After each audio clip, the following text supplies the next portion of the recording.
Vale. Sí, perfecto. Pues buenas tardes a todos y bienvenidos a una nueva sesión de Club de Lecturas, la sesión número 113, desde que comenzamos en abril de 2016. Es que tengo ahora una especie de cuadro Excel con el resumen total y pues he podido mirar qué sesión era esta.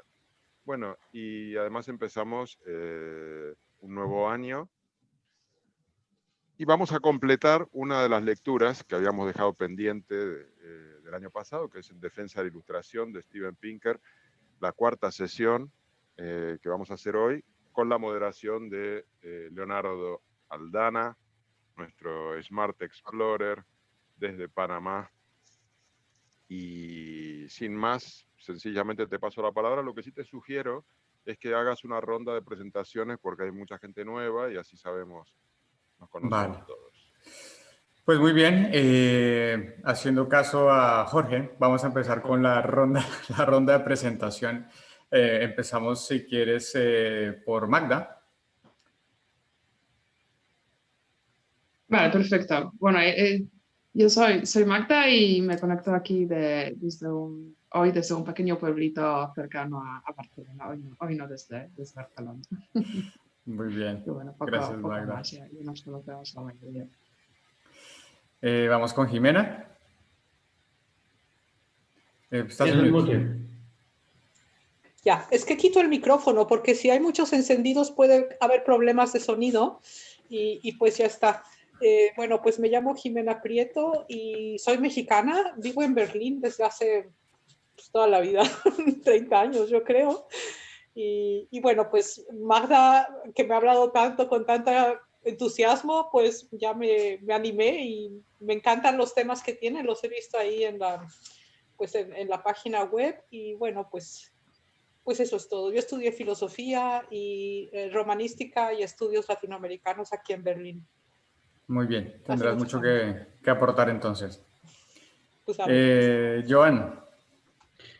Yo soy Joan, soy ingeniero, vivo en un pueblecito al norte de Barcelona y me uní al club al inicio de la pandemia y aquí estoy.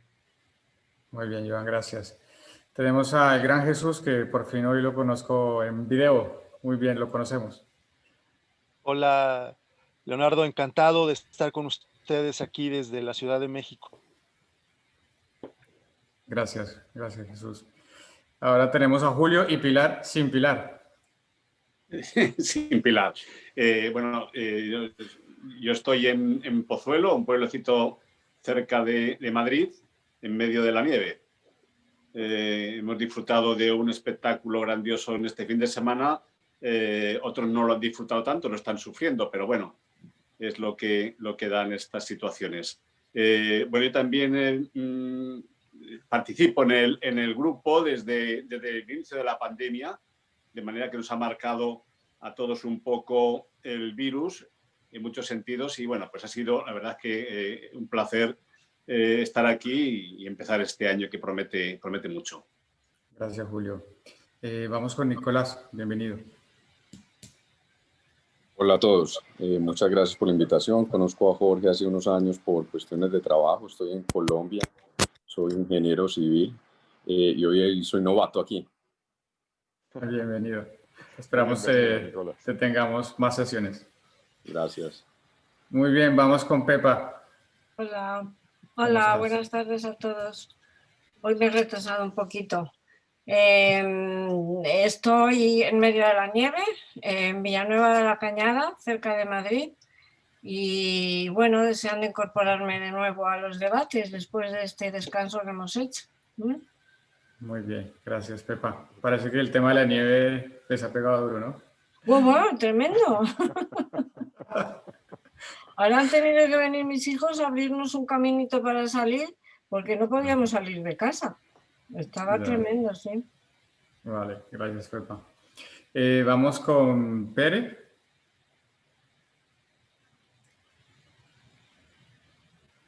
Bueno, parece que Pere ya vendrá y bueno. ¿Tú sabes el nombre completo de Pere? ¿Es Pere? Pues no lo sé, no. No tengo el Sí. gusto de conocer. Seguramente sí, sí, es un nombre catalán. Vale. Sí. Vale, perfecto.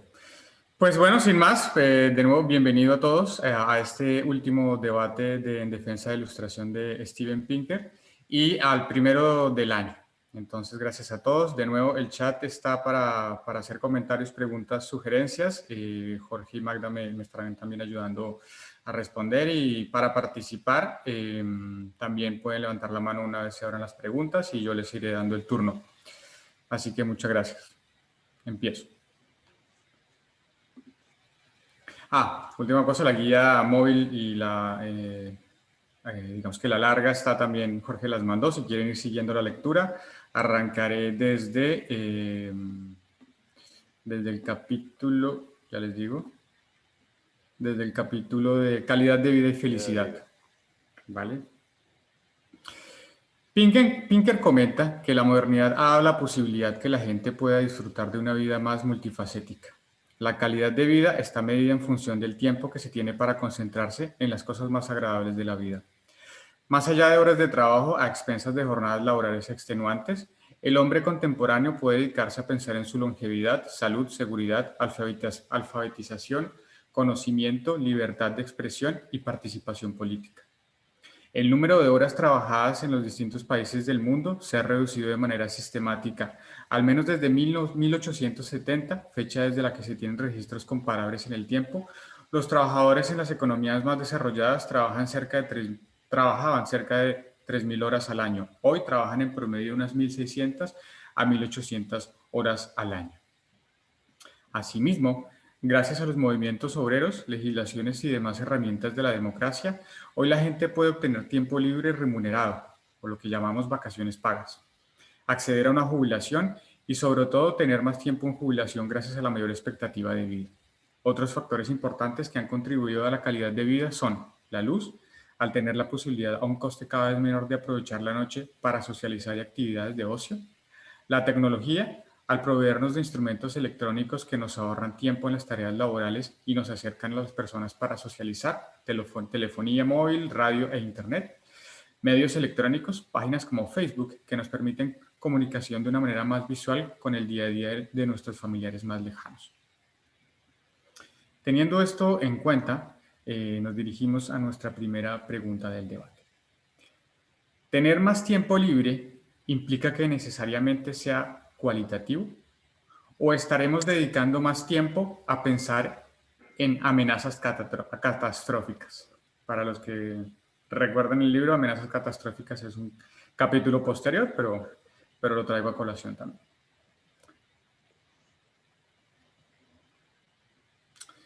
Recuerden que levantan la mano para participar.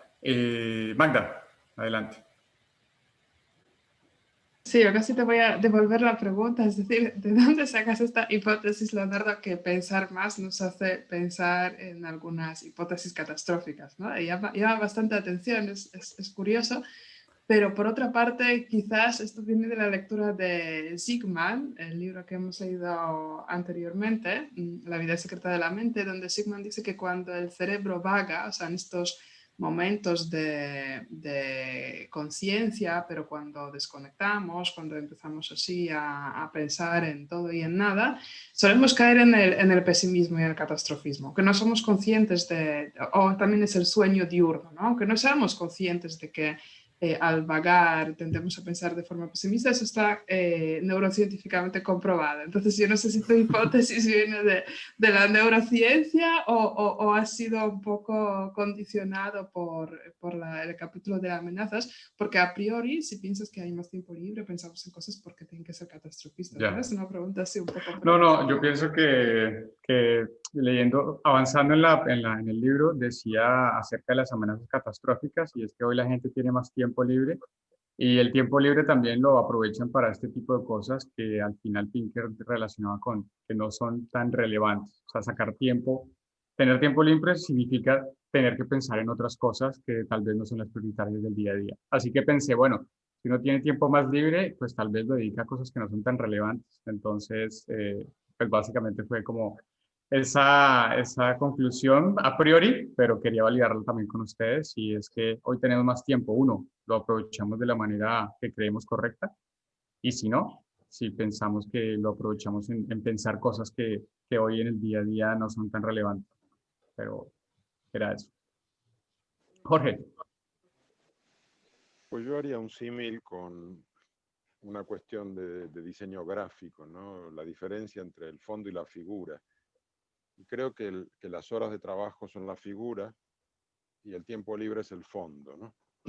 Y entonces le damos prioridad a la figura, porque es lo que interpretamos que es nuestra vida. Pero en la medida que esa figura se reduce, porque reducimos la cantidad de horas, el tiempo libre, que antes era un tiempo como de evasión, de desconexión, de tirarse en un sofá y tomarse una copa de vino, o lo que cada uno haga, o irse al bar, o emborracharse, no sé, esas figuras que hay del obrero que sale del trabajo destrozado y se emborracha para olvidar. Pues yo creo que en la medida que el tiempo libre se extiende, pues es necesario repensarlo y ya no es un tiempo de evasión y de desconexión, sino que pasa a ser un tiempo importante y que quizás hasta incluso podría ser el tiempo más importante. Y eso es lo que esa es mi esperanza. Y por ejemplo, este trabajo que hacemos en el club, para mí es un tiempo libre de extrema calidad. Y yo cuando termino de dedicarme a mi figura, que es la empresa en la que trabajo, pues paso rápidamente al fondo, pero el fondo se ha ido ampliando y me ocupa todos los pequeños resquicios que quedan porque me encanta. Y entonces creo que esa necesidad de que pensemos en el tiempo libre como un tiempo de calidad para hacer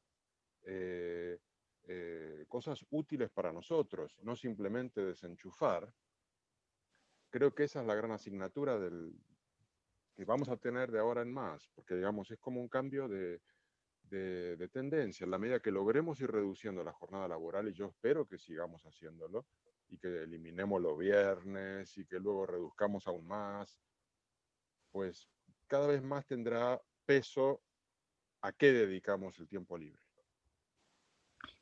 Muy bien, muy bien. Me pregunto, haciendo esta pregunta, también me preguntaba, ¿qué pasa con la gente que disfruta de su trabajo? Un emprendedor que realmente su tiempo libre está invertido en su mismo proyecto. Y hay esa concepción de Pinker en que el trabajo y la vida, la división, muchas veces hoy en día en algunos emprendedores no existe. Pero es válida tu reflexión, Jorge, y me gusta. ¿Alguna otra parte? Pepa. Pepa, después Jimena y después Magda. Adelante, Pepa. Micrófono, Pepa. Ya, es que no conseguía quitarle el cierre del micrófono. No te preocupes. Perdonadme, pero es que me he liado, estoy un poco liada. Yo pensaba que hoy empezábamos por el capítulo 20 y por la pregunta 25. Entonces estoy como desubicada, de repente me he desubicado, porque yo estaba con la razón aquí colocada delante y ahora me habláis del tiempo libre y estoy completamente desubicada. Pero bueno, no pasa nada, ya me ubicaré. Hablando del tiempo libre, vamos a ver, yo creo que es uno de los grandes logros del progreso, ¿no? Pensemos en las sociedades preindustriales y previas a la Ilustración y la verdad es que eran unas sociedades en las que el disfrute personal estaba muy limitado, solamente las clases poderosas o la gran burguesía pues disfrutaban de ocio y de tiempo libre, pero esa era un 1, un 2% de la población. El resto de la población, que era fundamentalmente dedicada al ámbito agrario, pues tenían el tiempo libre que les facilitaban las estaciones, es decir, en invierno tenían más tiempo libre y entonces se dedicaban a tejer y a hilar y a esas cosas que se hacían en casa, ¿no? Para mí el disfrutar de un tiempo para uno mismo, para enriquecerse uno mismo, para aprovechar lo que la vida nos ofrece, me parece un lujo, me parece que es un regalo del progreso, ¿eh? Y creo que así lo debíamos ver. al margen de que luego se haya ido alcanzando a trompicones con las vacaciones, que eso la primera vez el primer país que lo consiguió fue Francia en el año 36, me parece, ¿no? En las vacaciones pagadas, los días libres, la reducción de la jornada laboral, que eso es importantísimo, cómo se ha ido comprimiendo. Luego también un poquito lo importante del problema, o el quid de la cuestión, es qué se hace con ese tiempo de más que no se dedica al trabajo o a la actividad que genera la riqueza necesaria para tener una vida como a nosotros, a cada uno nos gusta, ¿no? En qué empleamos nuestro tiempo libre, si lo hacemos correctamente o si salimos desbocados sin saber muy bien qué es lo que buscamos. Hay que hacer también un ejercicio de introspección interior y de ver qué es lo que deseo hacer con mi tiempo y el valor que le doy a mi tiempo, ¿no? Pero bueno, eso es que no había pensado hablar de esto, que yo digo que yo venía con la razón, please, toda preparada. Vale, Pepa, muchas gracias. Jimena. Ya, bueno, muchas gracias. Primero tengo que decir que no conozco el libro y me doy cuenta que, pues, que todos leen los capítulos. Bueno, yo he llegado así como de ladito nada más, pero sí que me parece el tema que tiene muchas facetas, muchos aspectos. Por ejemplo, lo que dice Pepa, ¿no? Del derecho a las vacaciones, que ha sido una adquisición, al menos en Europa, muy relevante. Ese es un aspecto histórico, pero también al principio, José, hablaste del carácter cualitativo del tiempo libre y me parece que un poco Jorge ya se refirió a eso. Me parece que eso se liga a la pregunta de el tiempo libre u ocupado, laboral o libre, con sentido o sin sentido. Y me parece que es un gran peligro en el que estamos todos con las nuevas tecnologías. Actualmente, de que el tiempo lo sepamos invertir, no en un sentido económico solamente, sino en un sentido cualitativo, que tenga sentido, o sea, que lleve a algo. Y me parece que ese es uno de los grandes peligros de esta estructura mental del empleado con derecho a vacaciones, con, no sé, aquí en Alemania es omnipresente, la organización del tiempo es exacta y omnipresente, pero es un gran peligro disponer de tiempo libre entre más avanza, para mí, en mi opinión, a lo mejor estoy equivocada, entre más avanza la digitalización de, bueno, de lo que más disponemos, sobre todo en países del primer mundo.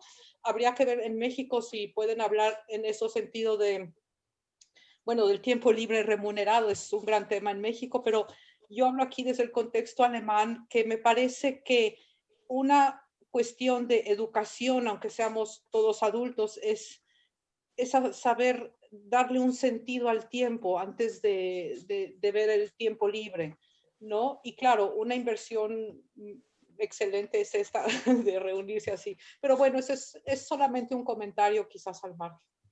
No, súper bienvenido, Jimena. Magda.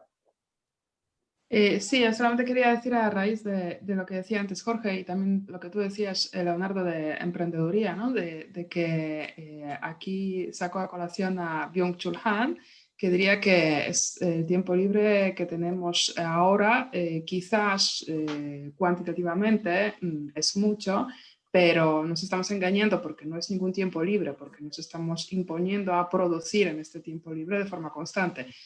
No necesariamente tiene que ser para terceros, otra empresa, pero ya sea para nuestra propia empresa o nuestro hobby o alguna otra actividad que nos hace todo el tiempo estar en esta rueda de rendimiento constante y de productividad extrema para alcanzar nuestros propios niveles, para satisfacernos a nosotros mismos, ¿no? De alguna forma caemos en esta trampa, ¿no? Eso es como hacer el abogado del diablo, que este tiempo libre que antes utilizábamos para desconexión y el pub y el sofá y no sé qué, pues ahora estamos obsesionados de que tiene que ser justamente cualitativamente aprovechado al máximo hasta el último segundo, ¿no? Eso es como la otra cara del tiempo libre.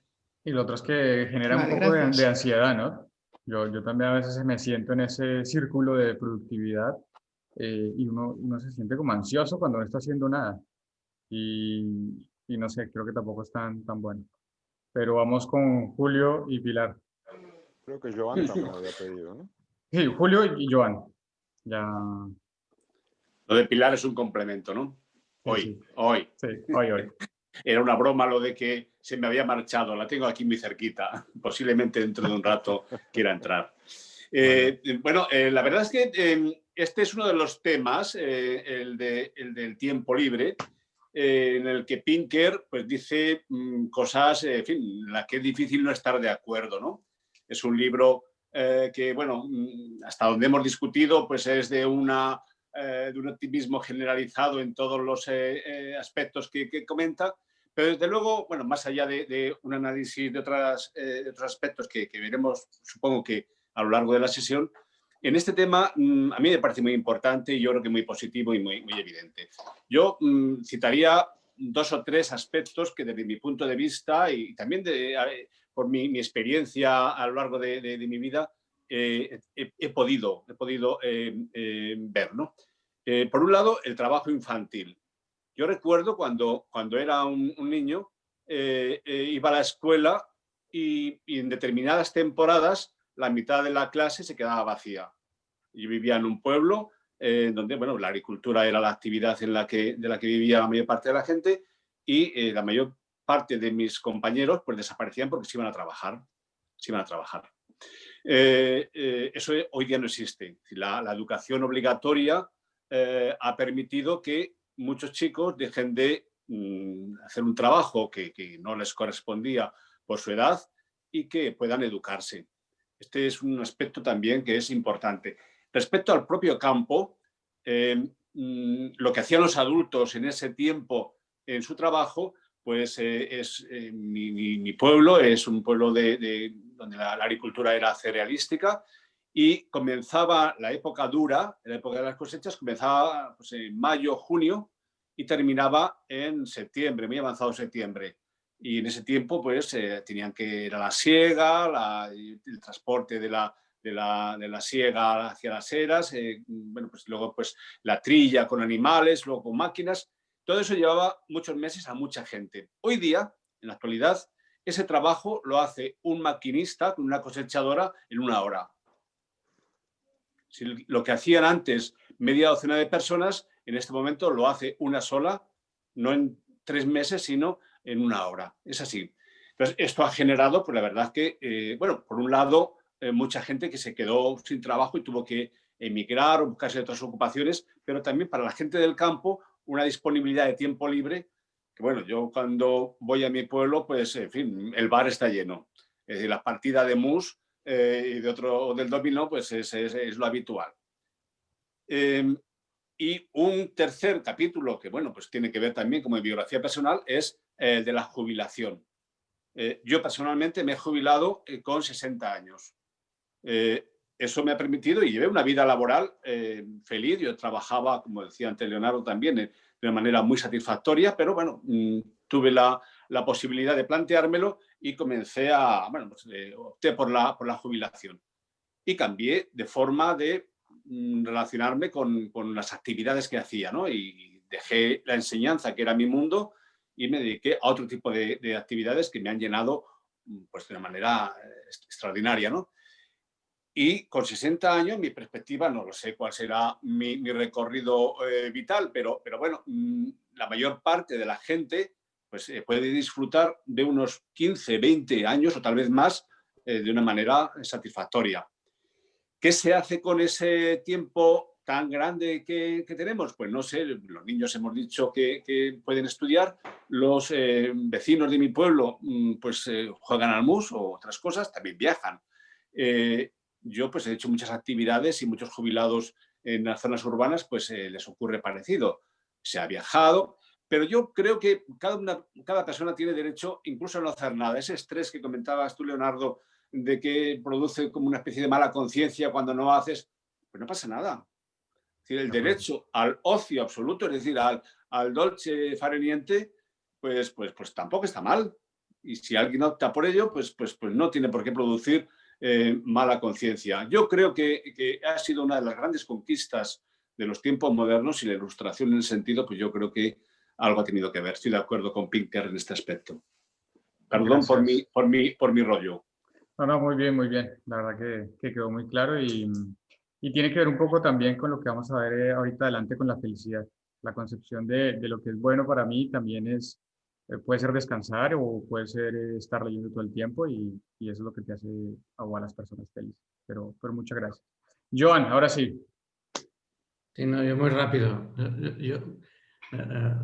Dejarme que niegue la mayor. El tiempo libre no existe. Si tomamos la pirámide de Maslow, no, estamos acostumbrados a que los dos primeros niveles, ¿no? El cubrir nuestras necesidades biológicas y nuestra seguridad, que básicamente es el trabajo, ocupaban lo dice Pinker, al principio jornadas de 10 y 12 horas hace no tantos años al día, con sábados y domingos incluidos. Ahora resulta que trabajamos casi 30 horas menos que entonces. Y lo único que es que ahora tenemos más tiempo para los niveles superiores de esa pirámide, ¿no? Antes, el poco tiempo que tenías, te ibas a jugar al mus y subías un peldaño y te ibas al peldaño de la afiliación, ¿no? O del reconocimiento. No nos han educado para entender que somos seres mucho más ricos que simplemente trabajar para contribuir a una sociedad o para nosotros mismos. Y por tanto el tiempo libre no existe. Simplemente dedicamos menos tiempo a cubrir unas necesidades que luego, como decías, a lo mejor si esas necesidades coinciden con lo que a mí me autorrealiza, pues sigo haciéndolo. Porque sigo estando rellenando mi pirámide de Maslow, ¿no? Bueno, esa era un poco la contribución.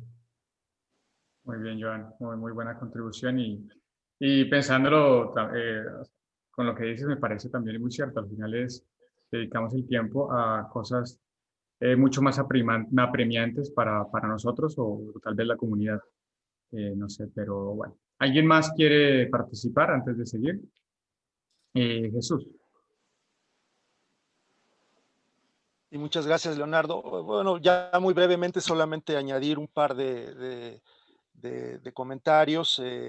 Este tema del tiempo libre a mí me recuerda a Le Corbusier, que en este intento de hacer un análisis racional de la ciudad, pues planteaba la necesidad de atender necesidades biológicas, le llamaba él, de los ciudadanos, de los habitantes de la ciudad, que de alguna manera él lo representaba gráficamente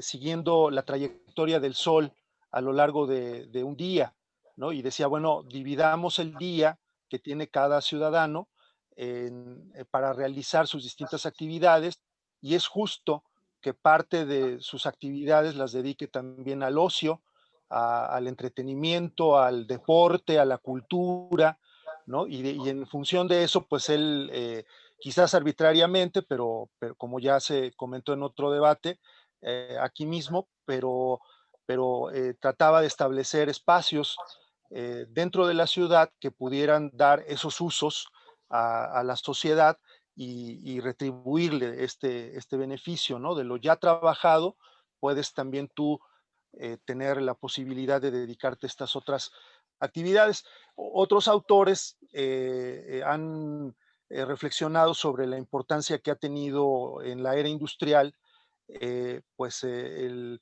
desarrollo acelerado de la electricidad y de la electrónica, y cómo han influido en nosotros, en el hecho de que pues la luz, se mencionaba hace un momento, sin luz pues no podríamos estar haciendo este debate, y eso es absolutamente cierto.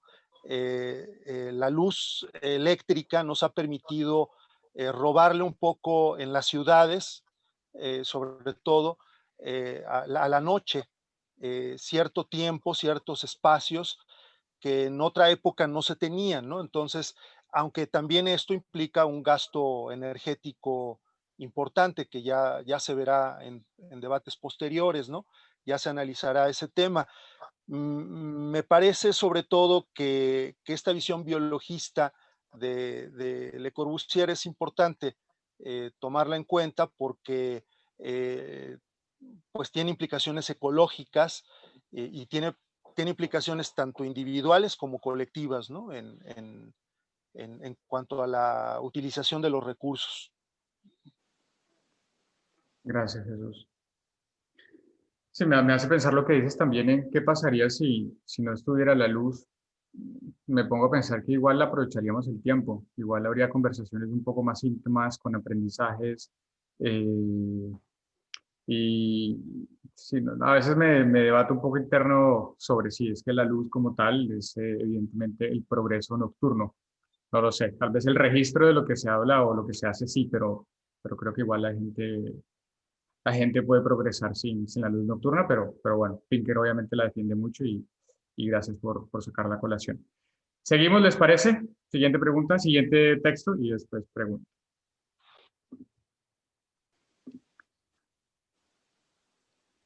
En cuanto a si las personas son más felices o no, Pinker argumenta que existen tres conceptos básicos que habilitan el sentimiento de bienestar predecesores a la felicidad: la vida, la salud y la libertad.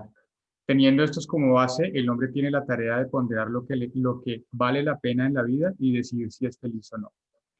La tarea complicada para los científicos es evaluar el concepto subjetivo de felicidad, ya que está sujeto a una perspectiva personal y única. Por lo tanto, la felicidad tiene dos caras: una cara experiencial o emocional y una cara evaluativa o cognitiva.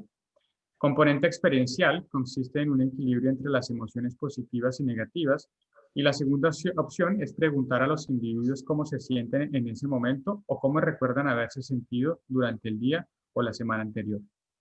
Las evaluaciones que hacen las personas de cómo están viviendo sus vidas. La abundancia de felicidad contribuye a una vida mejor, pero no así la ausencia de preocupaciones y de tristeza.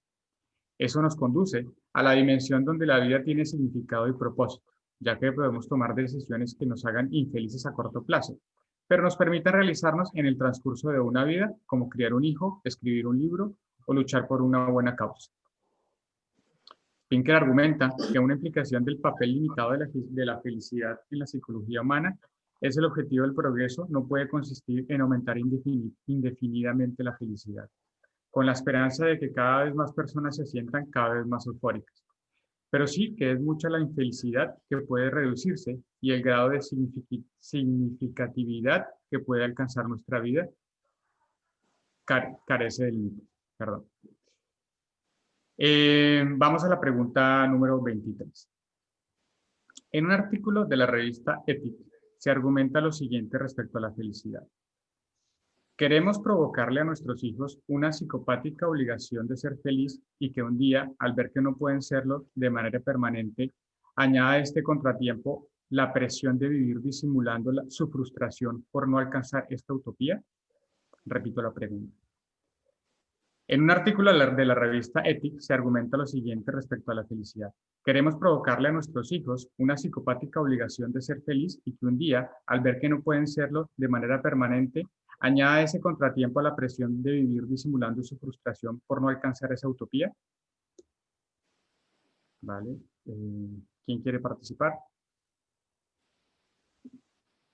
Empezamos con Magda. Empezamos con Magda. Sí, a mí me gustaría leer este artículo de Ethic, que tiene muy buenos artículos normalmente, y supongo que ahí a lo mejor definen, ¿no?, lo que entienden por felicidad, porque esta pregunta parece que mezcla un poquito el tema de estar contento o el placer o sentirse eufórico en este momento con la felicidad, ¿no? La felicidad no es cortoplacista necesariamente, no significa sentir placer en un momento determinado, sino puede ser largoplacista, como lo explica Pinker, ¿no?, que cita Aristóteles, que es cuestión de perseguir un objetivo, ¿no? Y la persecución del objetivo pues pasa por diferentes fases, pueden ser difíciles o incluso de sufrimiento, ¿no?, donde la felicidad se dibuja en el horizonte. Por lo tanto, pues a lo mejor sí que estamos obsesionados de que la siguiente generación o los hijos nuestros pues estén todo el tiempo contentos, sonrientes y ellos también ya de alguna forma están dentro de este paradigma de permanente alegría inculcada bastante por redes sociales, ¿no? Donde jamás puedes mostrar tu cara triste, enfadada, sin el filtro y demás, todo tiene que ser perfecto y la eterna felicidad y juventud en el sentido este muy, muy superficial, ¿no? Pero quizás yo quiero pensar como madre que perseguimos una meta así de felicidad de nuestros hijos, pero no esa felicidad del Facebook, sino la felicidad, digamos, existencial, ¿no? La felicidad vital, la felicidad como un objetivo, no de estar eufórico constantemente. De Por lo acuerdo. tanto, pues esto sería mi postura. Pepa, gracias Magda. Respecto a la felicidad, pienso que hay que enfocarlo desde un aspecto relativo. No se puede hablar de una felicidad absoluta de las personas, sino que hay que relativizarlo, ¿no? Cada uno entiende la felicidad como el bienestar o la forma de vivir la vida que le resulta más agradable o más consecuente, con lo que se siente más a gusto.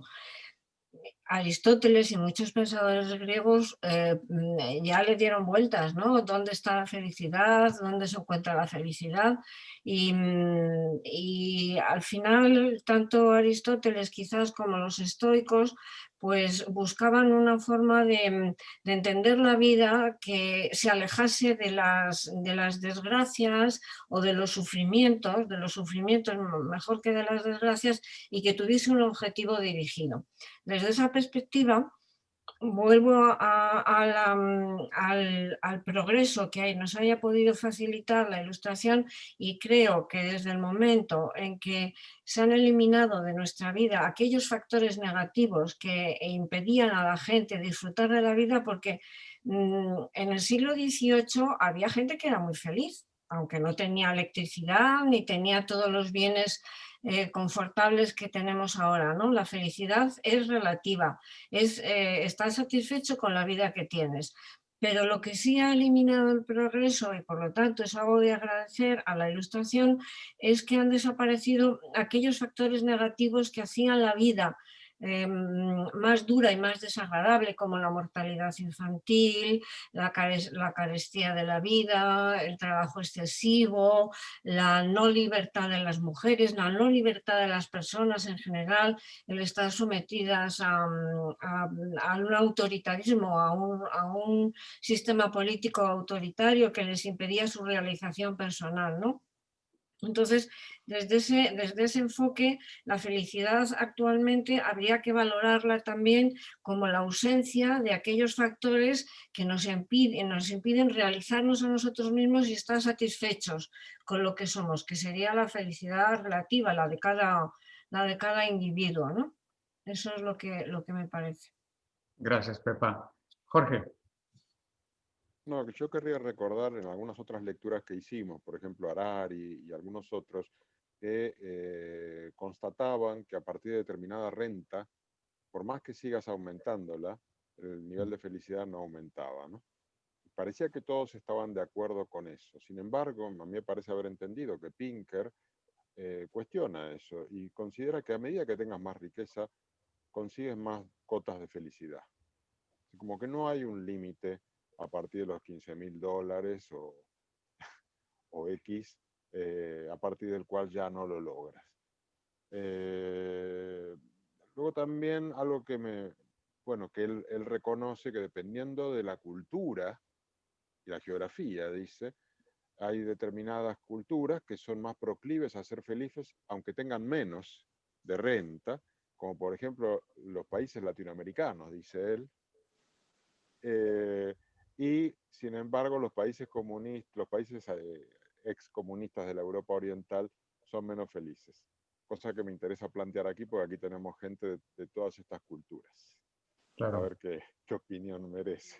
Vamos con Magda, pero antes de ir, me quería interrumpir sobre que los países latinoamericanos pueden ser más felices. Es porque previo, me acuerdo, en el libro hablaba algo sobre la esperanza. Y los países latinoamericanos, al ser más pobres, tenían un índice de esperanza mucho más alto de superación. Por ahí va la cosa, pero bueno, vamos con Magda. Sí, a mí también estoy de acuerdo con Jorge, a mí también me ha llamado la atención en la lectura de Pinker que él efectivamente contradice el hecho de que a partir de cierto nivel de renta, que es la renta media de un país determinado, con cada dólar adicional la gente ya no es proporcionalmente más feliz. Y me sorprende mucho que lo cuestionan porque son las grandes encuestas tipo Gallup con 123.000 personas investigadas, o sea, son conclusiones sacadas de grandes encuestas y él los cuestiona así, porque sí, no pone datos ahí, entonces no me parece demasiado creíble. Y de lo de los países excomunistas, que aquí me siento aludida, yo creo que tampoco aporta datos. Yo creo que se guía por una especie de estereotipo de hombre gris con la botella de vodka, deprimido en la nieve, que ahora... Porque un día de nieve está bien, es alegre, pero si son 60 seguidos, pues ya no tanto. Eso es lo que creo que le pasa por la cabeza, porque datos no veo que aportan ni estudios sobre el tema. Gracias, Magda. Jimena. Bueno, ¿cómo decir? Yo no he leído a Pinker y espero no salirme demasiado del cuadro, del contexto, pero decir que también en este término de felicidad encierra un problema como todos los objetivos que tenemos en la sociedad capitalista, y me parece que ese problema tiene que ver con el hedonismo propio de la felicidad. O sea, hay posturas también en el pensamiento filosófico, quizás de Hannah Arendt, de que entre más se propone una sociedad a sus sujetos, individuos, colectivo, la meta de la felicidad individual, más nos acercamos a posiciones egoístas en que quizás el otro lado sería olvidar un poco el sentido político que todos debemos tener, el sentido de ser para el otro, de contribuir a la sociedad, etcétera, ¿no? Ese sentido de polis es un poco opuesto al fin particular, individual, y egoísta y hedonista de la felicidad. Yo no estoy en contra de la felicidad para nada y me parece que es casi un impulso vital que surge de nuestra complejidad social y biológica, pero me parece que es peligroso como objetivo porque está perfectamente bien perfilado dentro de la estructura capitalista. Y es un poco, el peligro es un poco dejar de lado lo que son los objetivos verdaderamente sociales, de demos, ¿no? También quizás, por ejemplo, si Trump hubiera ganado las elecciones, quizás hubiera sido feliz en su sentido, ¿no? Entonces, bueno, eso quería decir simplemente, ¿no? Que son conceptos que tienen otro lado peligroso. Claro, tienes razón, Jimena. Y bueno, de hecho, yo creo que Trump estuvo feliz. No sé si vieron el video que estaba disfrutando de los eventos del Capitolio y esta semana fue buena noticia. Pero Jimena, muchísimas gracias y atrévete a participar, no importa si no has leído el libro, son temas que son relevantes y tienes mucho conocimiento. Gracias. ¿Alguien más que quiere participar, Jorge?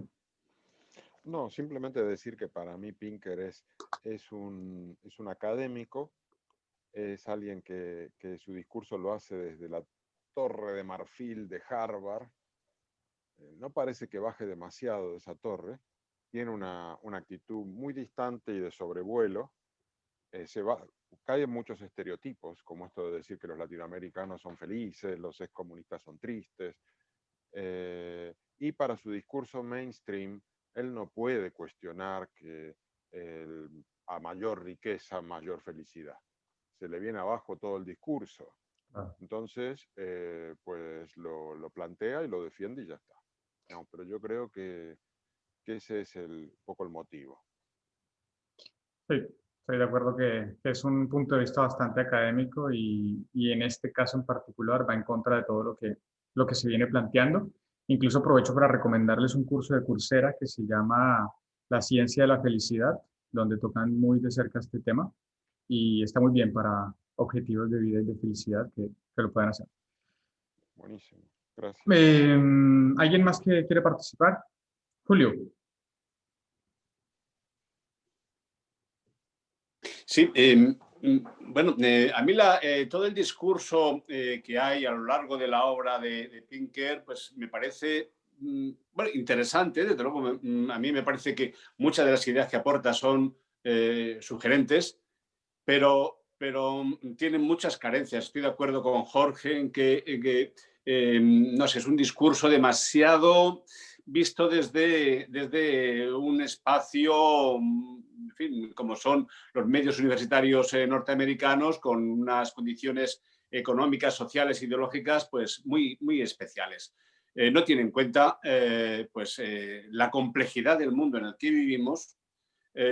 Cuando él habló en capítulos anteriores sobre igualdad, sobre riqueza, todo esto, en fin, describía un mundo de color de rosa y lamentablemente, aunque hay muchas cosas que han evolucionado en positivo y que desde la Segunda Guerra Mundial aquí el mundo se ha transformado, el caso español, por ejemplo, pues desde la transición política hemos visto un país absolutamente distinto al que existía anteriormente y lo mismo ocurre yo creo que en la mayor parte del mundo, pero eso no quita para que haya muchas situaciones que él obvia, que no le interesa entrar. Por ejemplo, hay una cosa en la que él no hace ninguna mención y que le afecta directamente a la sociedad en la que vive. Es decir, el índice en Estados Unidos, el índice de personas, de chicos que van a la universidad en relación con el estatus económico, con la situación económica de sus familias, es absolutamente pegado. Es decir, si se estableciera una línea en la que se marca la riqueza de una familia y la llegada a la universidad de sus miembros, veíamos que los más ricos van prácticamente todos a la universidad y los más pobres van muy poco o casi ninguno. Entonces, bueno, pues este es un dato que nos habla de que la felicidad asociada a la riqueza, tal como él la define, pues se contradice un poco. Es decir, la cultura, la formación académica como medio de progreso social, pues está muy delimitada en una sociedad pues, como la norteamericana, donde las desigualdades son manifiestas. Ignora, por ejemplo, otro hecho también que tiene que ver con la desigualdad en el mundo. Hoy día, en las sociedades incluso más desarrolladas, pues se ha producido en las últimas décadas, que es las que él más analiza, un aumento de la desigualdad de manera muy, muy evidente. Es decir, históricamente los años posteriores a la Segunda Guerra Mundial fueron unos años en donde en todo el mundo, y en Estados Unidos en particular, la desigualdad disminuyó.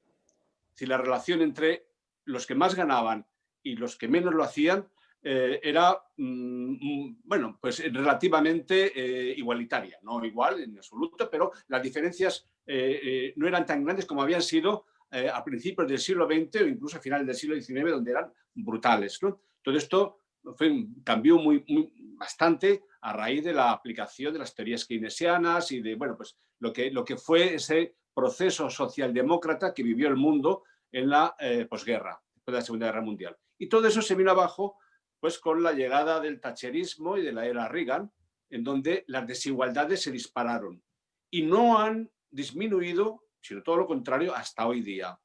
Asistimos a un momento en el que el nivel de desigualdad económica y social en el mundo occidental, ya otro problema que también es interesante, lo que ocurre en otras áreas del mundo, pero en Europa, en Estados Unidos, en Canadá, las diferencias entre los más ricos y los menos ricos son tremendas. La diferencia en una empresa misma entre el que más gana y los que menos ganan son tremendas. Han aumentado de una manera exponencial en las últimas décadas. Estos son aspectos que, bueno, pues se pueden mezclar también, se pueden entrelazar con algunos de los principios que él defiende y contradice profundamente su discurso. Y Julio, de lo que dices, quiere decir que los que más ganan y los que, o sea, esta desigualdad entre los que más ganan y los que menos ganan también implica que sean menos felices o más felices en lo que estás diciendo. Hombre, la felicidad es un término, como habéis comentado, pues muy, muy subjetivo. Depende de muchas cosas. Pero desde luego la riqueza es una de ellas. Es decir, el tener los medios económicos suficientes como para que tu vida esté un poco asegurada, pues eso es básico. Es decir, tener salud, tener la economía satisfecha, tener una vivienda, tener, en fin, los medios materiales básicos determinan una mayor ganas de vivir y una mayor propensión a esa felicidad.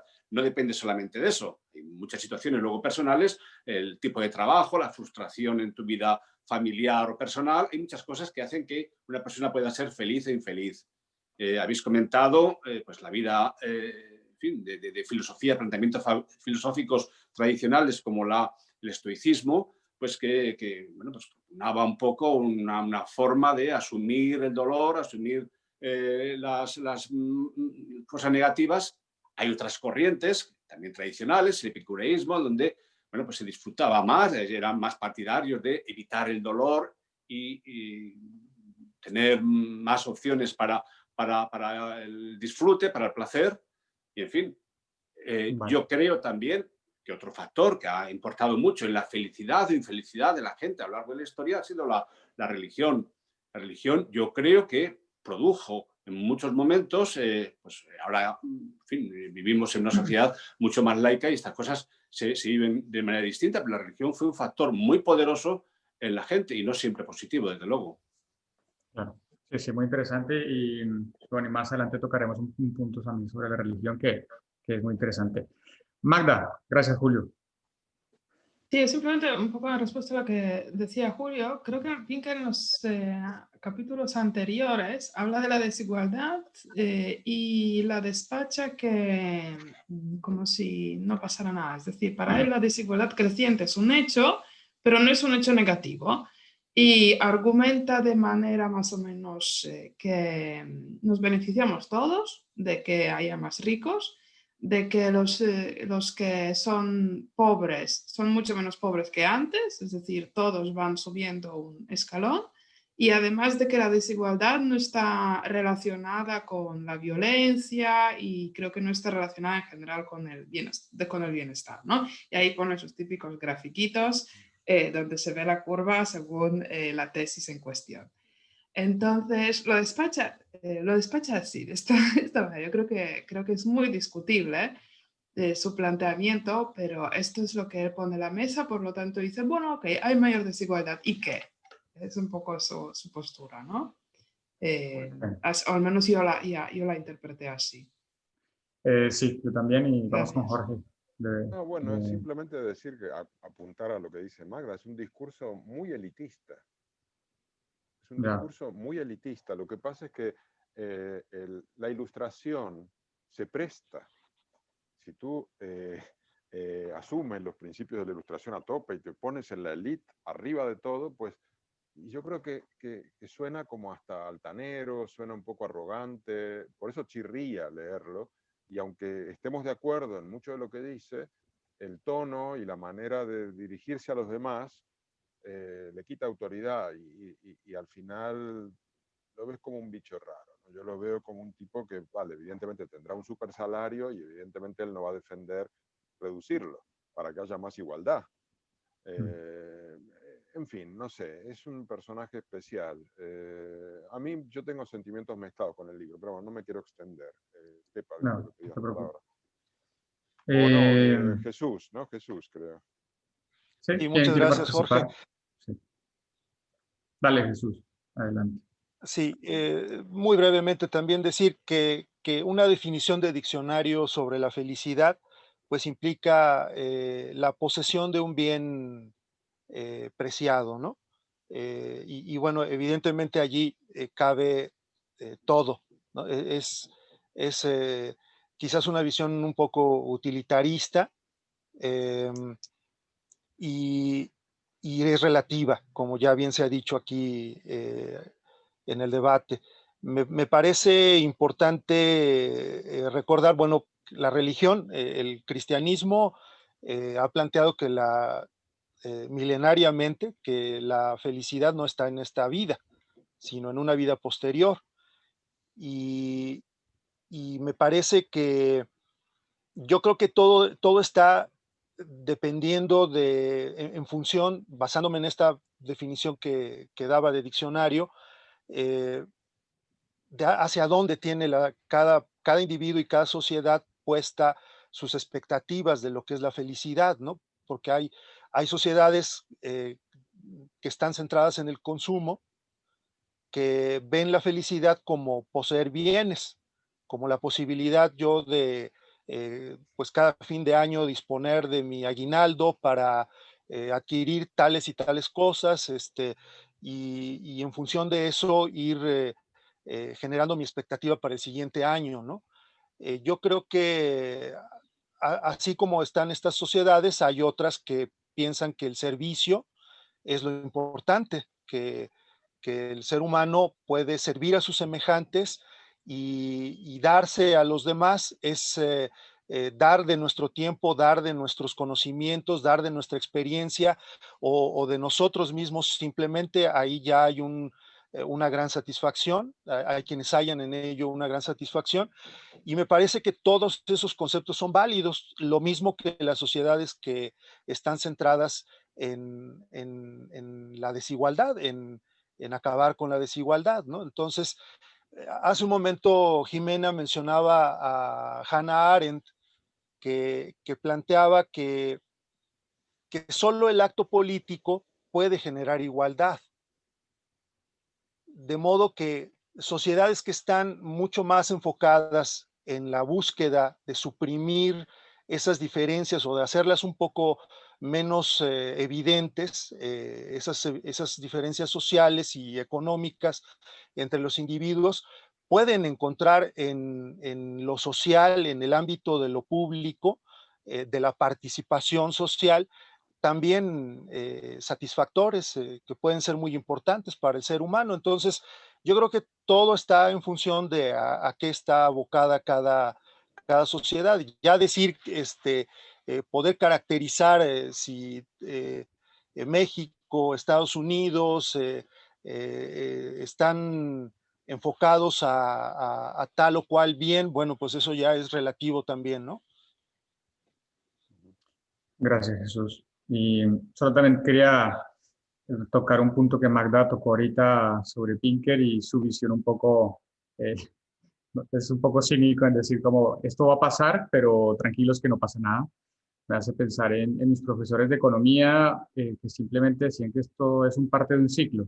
Entonces, la desigualdad es parte del galope de la sociedad, de una parte de la sociedad, y las demás no van a alcanzar y todo se iguala después. Y el capítulo que habla sobre el impacto del hombre en la Tierra, Pinker dice, bueno, no importa porque al final vamos a encontrar la solución para esto. Entonces siempre es un poco como, esto pasa, no importa, después encontraremos solución. Y bueno, creo que es muy importante lo que dice este Magda. ¿Alguien más quiere participar o continuamos? Continuamos, ¿vale?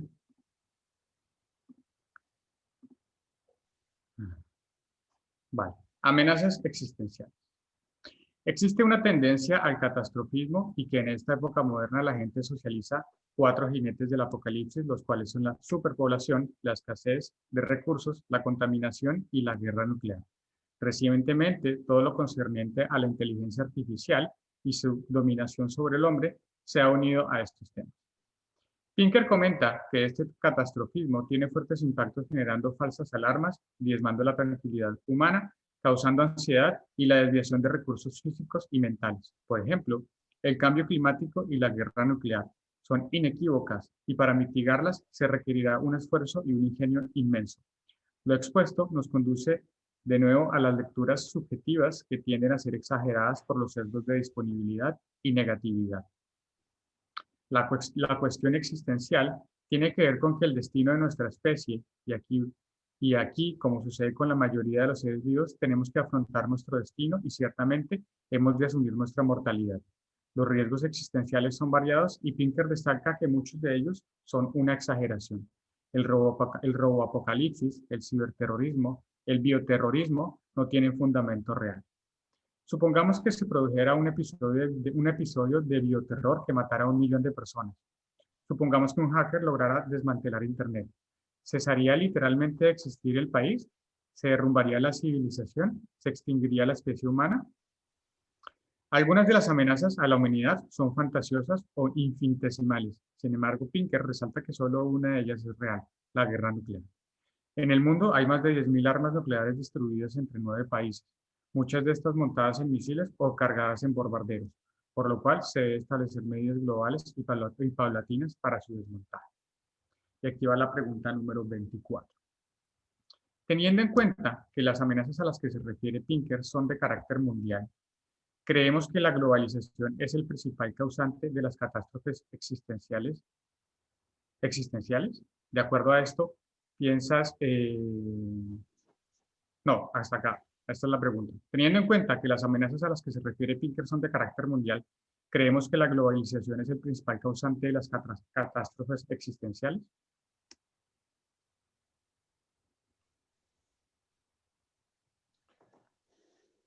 Vamos con Julio y luego con Jorge. Bueno, yo no lo sé. Desde luego las amenazas de las que él habla pues, son algunas de las más importantes.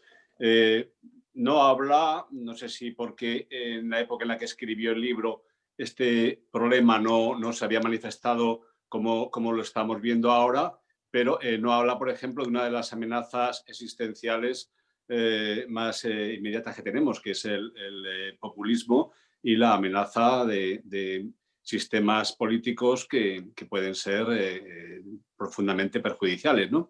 Da la impresión de que la historia no camina de una manera tan lineal como Pinker manifiesta, sino que tiene también picos, retrocesos y tiene bucles extraños.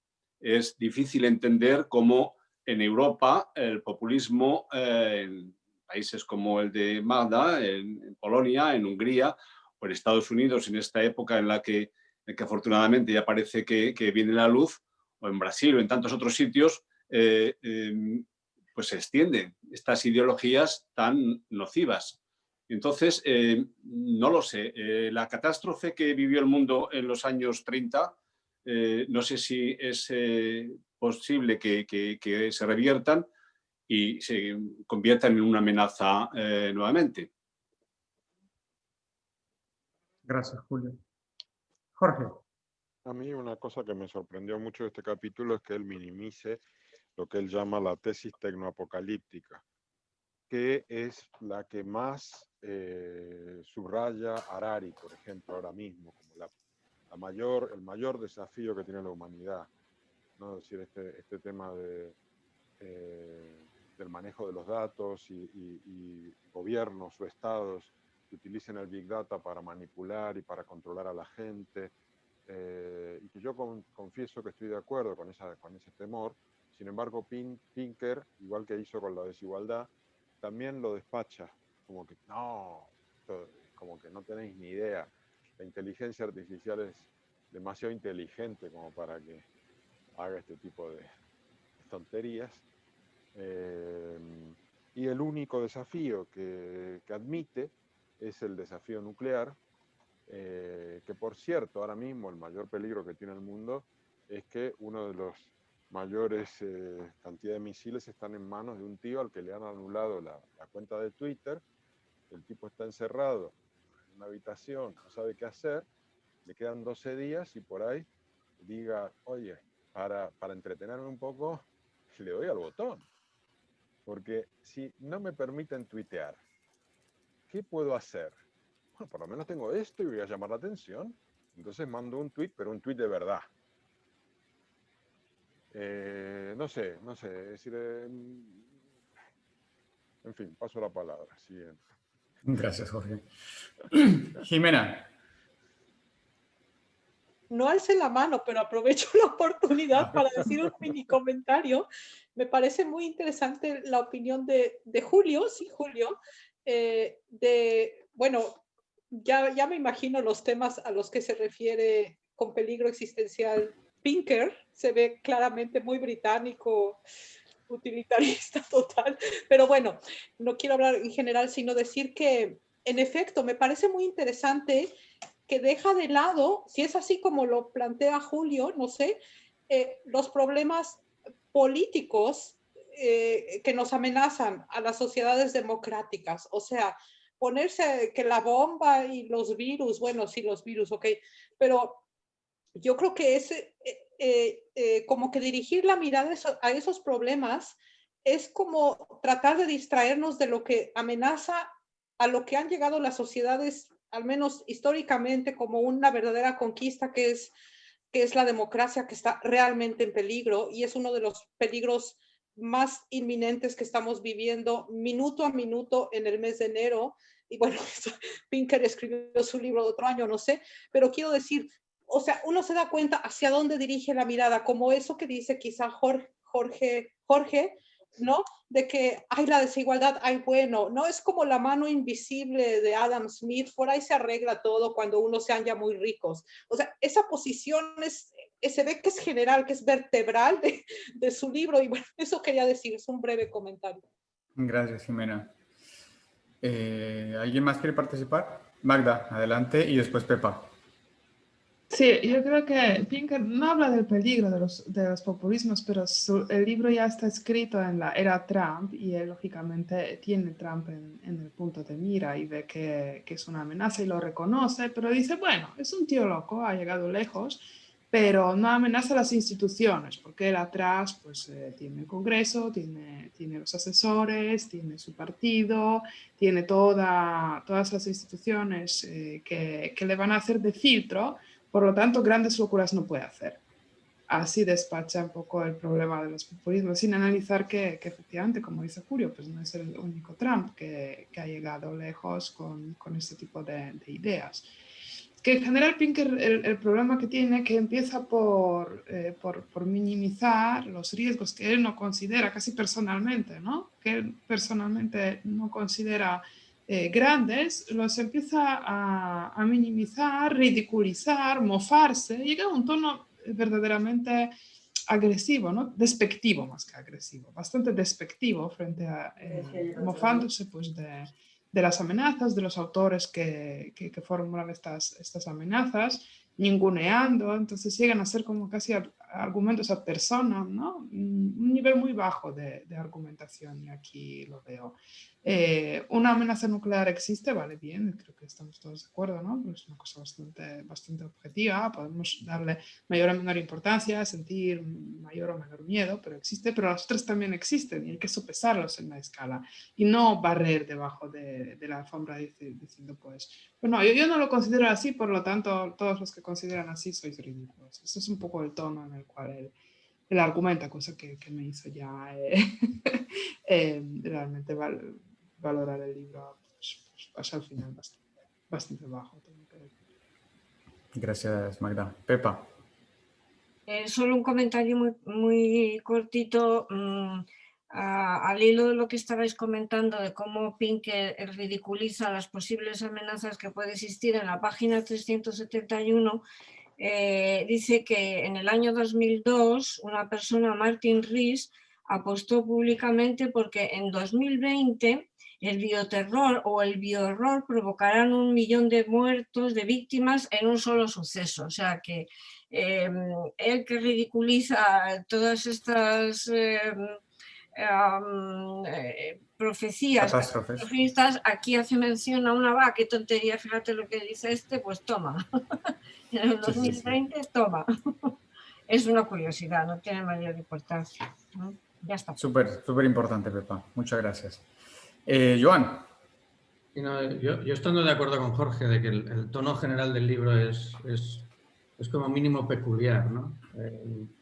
En este caso, en algunas de esas amenazas demuestra un profundo desconocimiento técnico. Cuando habla de inteligencia artificial, más allá de que pueda vertir unas opiniones u otras, está claro que no tiene ni la más remota idea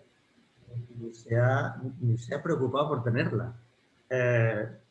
Lo despacha, Magda lo ha dicho varias veces, la palabra despacha es cierto, es decir, lo despacha con frases grandilocuentes pero sin entrar en ningún detalle, es decir, demuestra profundo desconocimiento de algunas de las cosas, lo cual me ha sorprendido. De acuerdo. Y sobre el tema de la inteligencia artificial, y gracias al Club de Lecturas, me he dado cuenta que es un tema bastante relevante para las siguientes décadas y he empezado a leer del tema, me parece muy interesante. No lo percibo como una amenaza catastrófica, pero aprovecho para darle la palabra a Jorge, que sé que le gusta mucho el tema.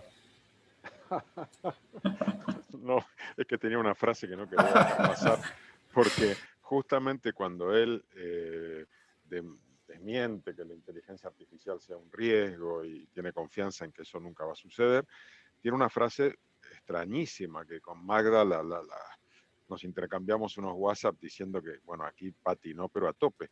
Dice, no existe ninguna ley de los sistemas complejos que diga que los agentes inteligentes hayan de convertirse en conquistadores despiadados. De hecho, conocemos una forma sumamente avanzada de inteligencia que evolucionó sin ese defecto. Se llaman mujeres. A mí me pareció, pero un patinazo, una caída libre, pero a lo peor del libro.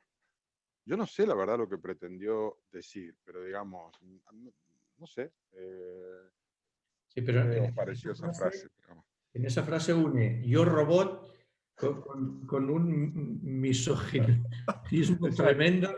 Es que es algo... Misógino tremendo, efectivamente. Sigo leyendo porque vamos a ir al debate, si no, aquí lo dejo. Ya.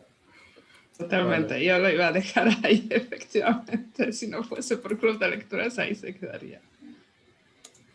Muy bien, continuamos. Creo que Julio pediste la palabra. Julio, perdón, disculpa.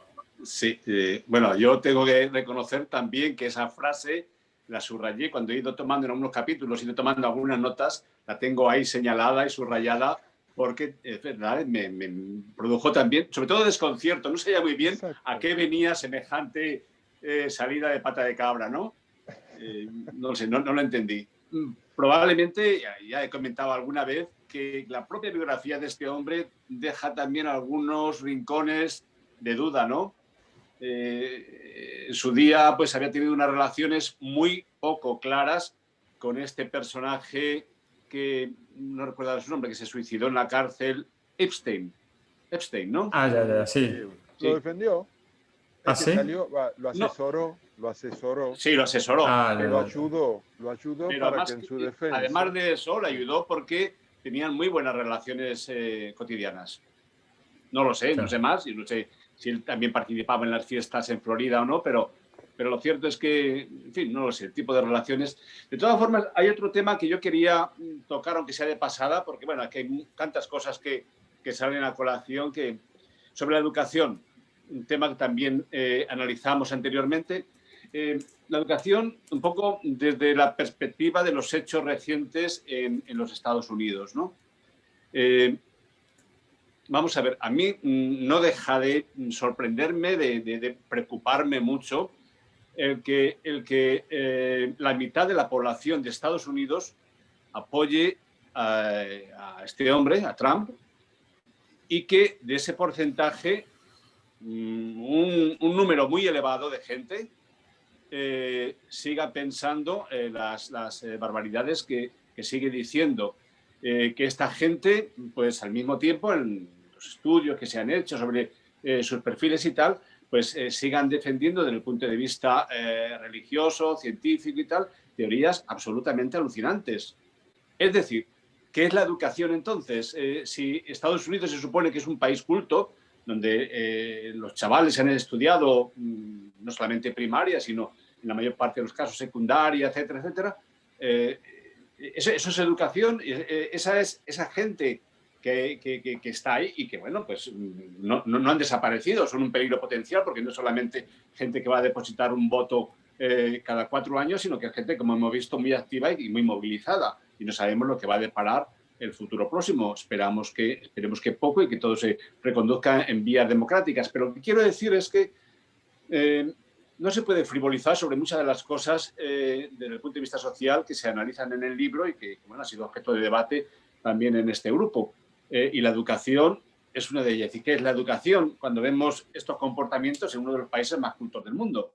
En fin, no sigo. Gracias, Julio. Vamos con Jorge y luego con Magda. que justamente creo que lo que está pasando en Estados Unidos es que se está verificando la tesis tecnoapocalíptica. Porque yo mirando la toma del Capitolio por estos personajes que parecen avatares de ellos mismos, no parecen humanos, ¿no? El tío con los cuernos, la piel, tatuajes, que es uno de los líderes o creyentes mayores de Canon, del grupo este que están encontrando conspiraciones por todos lados, son personajes de videojuego.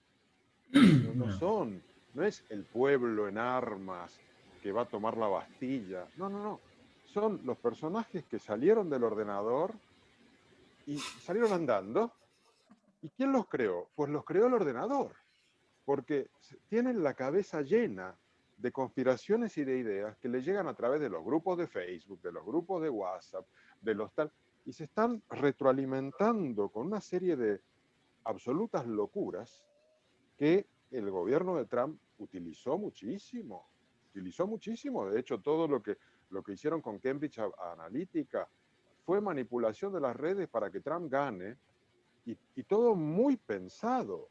Y lo que querían hacer el 6 era realmente dar un golpe y tomar el poder. Por supuesto que esa era la idea, y ese era el plan de Trump y Bannon y demás, complementado con un bombardeo en las redes de todos estos grupos confabulatorios, de los cuales aparecieron unos personajes totalmente estrambóticos, que son el resultado. No sé, yo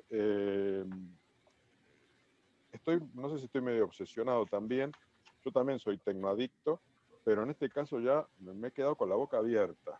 En fin, no sé por dónde iba, perdí el hilo, paso la palabra. Tranquilo, la pasión te llevó, Jorge. Magda o Joan. Me encantó esta teoría de Jorge, que son personajes salidos de videojuegos, realmente muy apropiada. Lo que quería comentar es, a raíz de lo que ha dicho Julio, que sería creo que muy interesante estudiar la relación entre la educación y las teorías conspiranoicas, ¿no? Porque quizás nos llevaríamos una sorpresa, que no lo sé, que no he leído los estudios, pero me gustaría.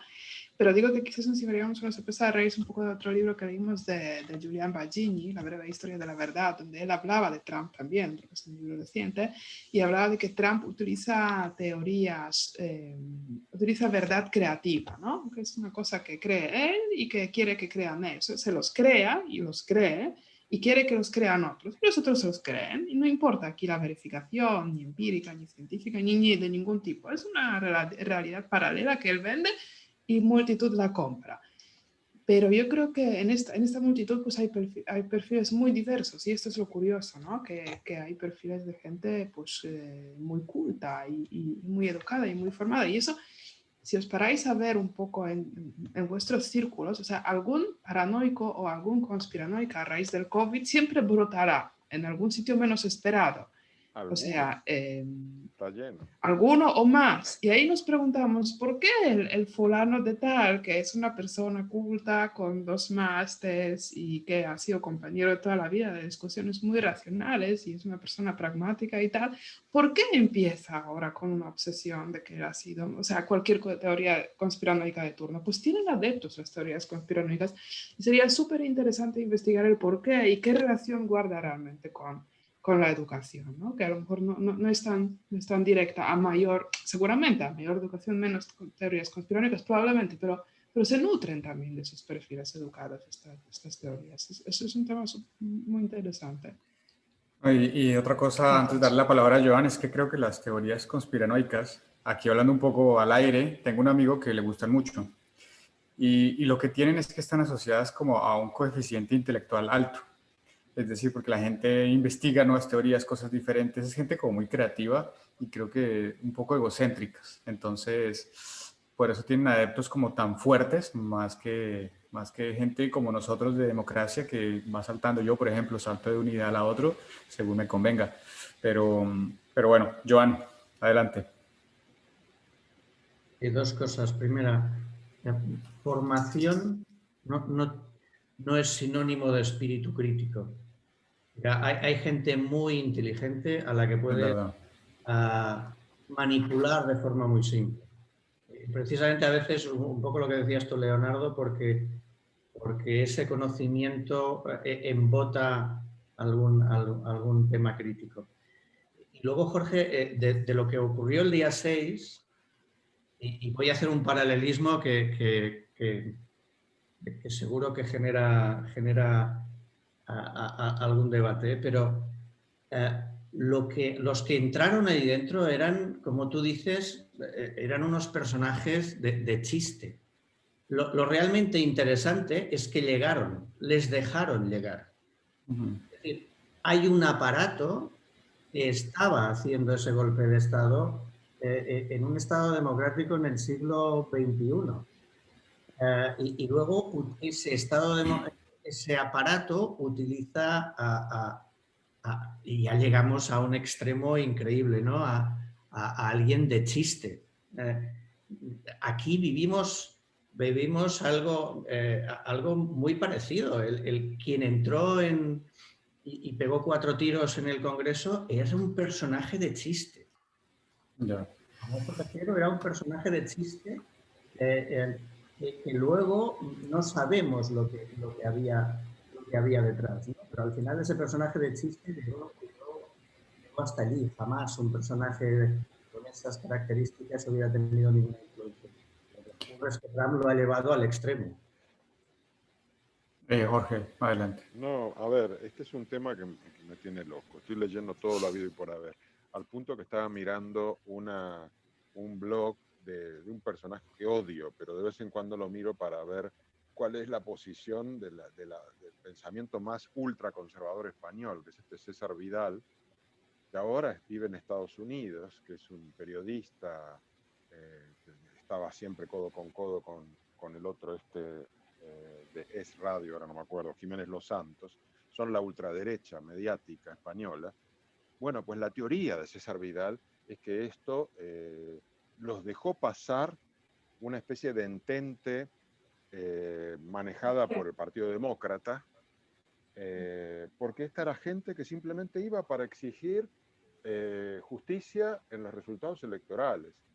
Y sin embargo les abrieron las puertas del Parlamento para que entren y luego hacerlos caer como unos gente que producía desmanes y demás, pero que esa no era la vocación, es decir, que cayeron en la trampa y que todo esto estuvo ideado por la izquierda.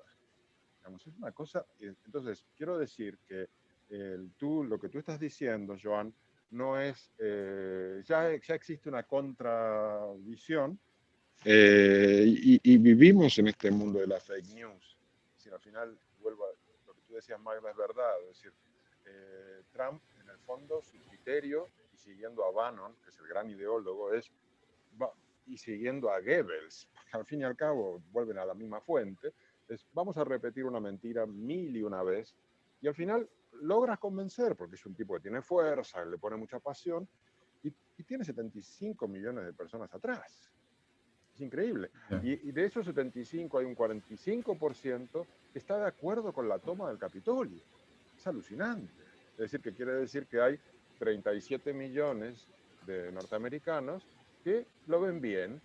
Imagínate que los pudieses reunir a todos en un par de estados. Pues tendrías ahí la Alemania nazi de golpe. No lo sé, en fin. Yo lo que, antes de darle la palabra a Pepa, es que no me imagino, o me pregunto, y tú que has leído, Jorge, ¿este personaje ya existía, este de los cuernos? O sea, no me imagino el tipo, voy a hacer una manifestación, me pongo los cuernos, o... No, recontra existía y es un tipo que es uno de los principales metidos en canon, este grupo de conspiración que dice que el personaje Q, se supone que es Trump, viene a salvar a América de una red de pederastas, justamente organizada por socialistas y comunistas y con Obama y con todos estos metidos, y que él los va a controlar, y eso es canon.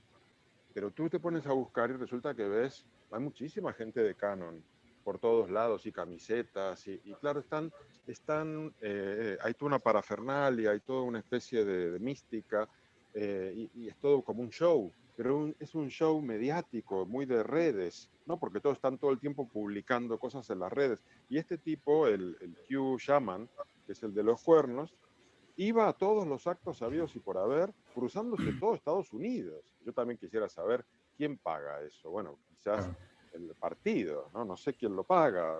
Bannon les manda un talón. Es decir, el tipo está todo el tiempo dedicado simplemente a participar en las cosas. Y lo que digo es, ¿cómo aguanta el frío? El tío es un genio. Pero bueno, eso es otra cosa. Gracias, Jorge. Pepa.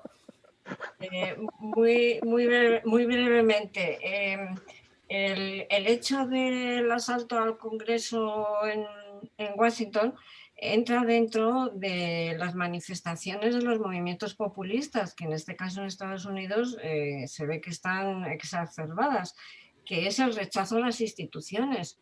El Congreso en Estados Unidos es la institución más sólida, mucho más que la presidencia, es la sede donde está el poder, ¿no? Entonces, asaltar la institución que representa el poder tiene un significado tremendo. No asaltan cualquier sitio, o sea, es que asaltan el símbolo de la máxima institución del gobierno de Estados Unidos, en la que se basa su sistema político y que arranca desde la Constitución de 1787, ¿no? Tiene un significado muy profundo, el rechazo a las instituciones, que forma parte de todos los movimientos populistas, ¿no? Como lo vimos hace 2 años en los chalecos amarillos en París, ¿no?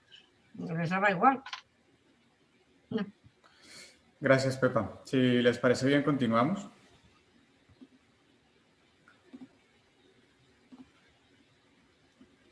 El futuro del progreso. ¿Hasta qué punto es razonable la esperanza de que continúe el progreso? Para este punto podemos recurrir a la lógica. Si el mundo de ahora es más próspero que el siglo XVIII, entonces, ¿cómo será el futuro dentro de los próximos 200 años? Las líneas que representan las cosas buenas a lo largo del tiempo no pueden extrapolarse hacia la derecha y hacia arriba, pero en muchos de los gráficos es muy posible que así suceda. Si las estadísticas continúan con las mismas tendencias, puede ser que la humanidad del futuro por fin se olvide de la pobreza y de la guerra, para vivir en sociedades más sanas y libres. Conforme las sociedades devienen más saludables, más ricas, más libres, más felices y mejor educadas, ponen sus miras en los desafíos globales más apremiantes. Emiten menos agentes contaminantes, talan menos bosques, vierten menos petróleo, preservan más espacios naturales, extinguen menos especies, protegen la capa de ozono y dejan de aumentar su consumo de petróleo, terreno agrícola, madera, papel, coches, carbón y quizás incluso carbón. Pese a todos los titulares sangrientos, pese a todas las crisis, colapsos, escándalos, plagas, epidemias y amenazas existenciales, podemos saborear todos estos logros. La ilustración está funcionando. Desde hace 2 siglos y medio se viene utilizando el conocimiento para fomentar el florecimiento y el progreso humano. No obstante, hace falta una advertencia sumamente importante. Aún existen y posiblemente seguirán existiendo las fuerzas contrarias al progreso y al humanismo. 700 millones de habitantes del mundo viven hoy en la pobreza extrema, en las regiones en las que se concentran. La esperanza de vida no llega a los 60 años y 1/4 parte de la población padece de desnutrición. Los problemas que afectan al problema son formidables. Antes de que termine el siglo, el planeta tendrá que albergar a otros 2.000 millones de personas. En la última década se talaron 100 millones de hectáreas de selva tropical. Los peces marinos han disminuido un 40% y miles de especies se encuentran en peligro de extinción. Pinker analiza aspectos relevantes para argumentar que los indicadores seguirán una evolución positiva.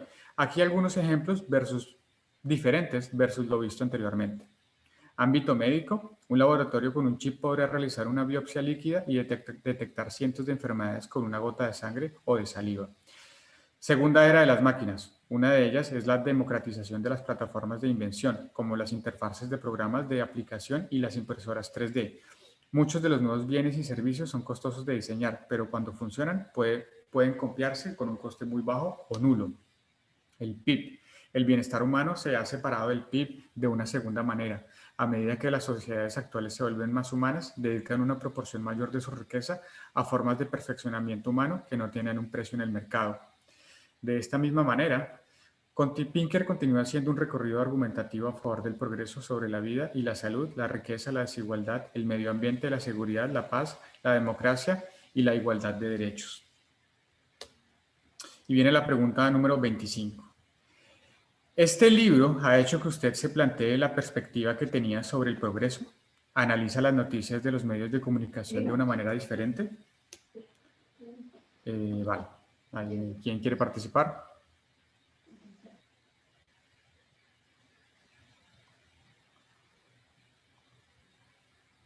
Jorge. A ver, levanto la mano porque veo que nadie levanta y quería decir algo que no sé si es exactamente la contestación a esta pregunta, pero reflexionando sobre el libro en general, yo creo que lo que hace Pinker es como poner las luces largas, ¿no? Intentar tener una visión de big picture, de, oye, cómo va la cosa en general. Y claro, cuando tú evalúas grandes periodos, notas mejoras. Entonces armas esos cuadros tan bonitos que él hace, que son todas curvas ascendentes y todo va mejorando porque hay menos, no sé, menos muertos en carretera, hay más, no sé, gente que se titula universitarios, hay menos no sé qué, hay más tal. Pero yo creo que es una visión absolutamente irreal en el sentido de que no está en el día a día, no está en la calle, no está en el contacto entre la gente. Es como una visión general, una especie de resumen. Por tanto, yo diría que mi visión sobre el progreso a mí me ha servido mucho este libro y lo valoro mucho porque tiene mucha información y te hace pensar en esa visión de conjunto y en la visión de conjunto. Puedo estar de acuerdo con muchas cosas que él dice, pero él soslaya por completo el día a día y la coyuntura y allí es donde vivimos. No vivimos en el big picture. Esto es como los avatares de Trump. Este vive en su propia irrealidad, en la Torre de Marfil de Harvard. No, tenemos que bajar los pies a la tierra y eso es lo que este libro pasa por alto. Y si tú pretendes decir algo que tiene que ver con eso, pues te dicen, no, eso no importa. Es decir, ese es el problema. Es como una información que te sirve, pero no te sirve para el día a día, no te sirve para la coyuntura, no te sirve para lo inmediato. Por De acuerdo. tanto, sí, influye en tu visión del progreso, pero no satisface todas las dudas que tenemos y los problemas que tenemos. No da respuesta a ellos. De acuerdo. Desde mi perspectiva tengo la misma sensación. Desde lo positivo, acepto que él hace una visión mucho más amplia desde lo histórico hasta un poco el futuro, diría. No sé si el futuro, pero sí de lo histórico. Y hace ver en cuenta que lo que uno se centra es en el día a día. Pero lo negativo es que es poco aplicable. Al final no hay una solución ni para la riqueza, ni para la pobreza, ni para ninguna amenaza catastrófica. Simplemente es un punto de decir, oye, tranquilo, que es que eso Vamos viene bien. mejorando desde hace muchos, vamos bien. Entonces, cambia, pero no me soluciona la vida. Jimena, adelante. Bueno, pues, ¿cómo decir? No he leído el libro, pero se me ocurren muchas cosas con este tema del progreso. Tengo que mencionar un libro fundamental, bueno, no sé si lo conozcan o no, pero es fundamental en la discusión del progreso. Esta idea de que el mundo es próspero y avance hacia una meta superior, etcétera, me parece que es un mito que fue deconstruido ya después del genocidio en Alemania, después del Holocausto, o precisamente cuando estaba sucediendo por Adorno y Horkheimer, en este libro que se llama La dialéctica de la ilustración, y que precisamente trata de que esa racionalidad ciega de tecnología y de más riqueza y más títulos y medicina y salud, etcétera, si no considera el lado, digamos, oscuro del ser humano, o sea, el lado pulsional, instintivo, el mimético lo llaman también, entonces el progreso lleva precisamente a eso, a esa autodestrucción humana, o sea, esa racionalidad total que me parece que Pinker pone así como en un ideal, sin conocerlo, sin haberlo leído, es precisamente lo que estos filósofos, a raíz de la experiencia del Holocausto, o bueno, estos pensadores, digamos, ponen en tela de juicio como un mito que puede llevar verdaderamente por ser una racionalidad tan pujante, tan idealizante, a una destrucción. Y bueno, ese es también, pues no sé, me parece interesante que cuando uno piensa en progreso, ilustración, razón, como humanos no podemos dejar ese otro lado que somos, que es el instintivo. Bueno, Gracias, Jimena. Vamos con Joan. Muy rápido. Yo soy mucho más crítico con el libro que Jorge y Leonardo. Yo creo que es una lista de muchas cosas y en cada cosa busca un parámetro que le encaje. A mí me chocó mucho al principio cuando hablaba de guerras y uno de los parámetros de las gráficas que enseña es el número de guerras en las que están involucradas las grandes potencias. Y dices, entonces la guerra de los Balcanes, por ejemplo, es decir, al final busca parámetros que si los rascas un poco, en la mayoría de las ocasiones, te enseñan una visión parcial de esa realidad. En honor a la verdad, en algunos párrafos incluso él llega a decirlo porque es demasiado evidente que es así.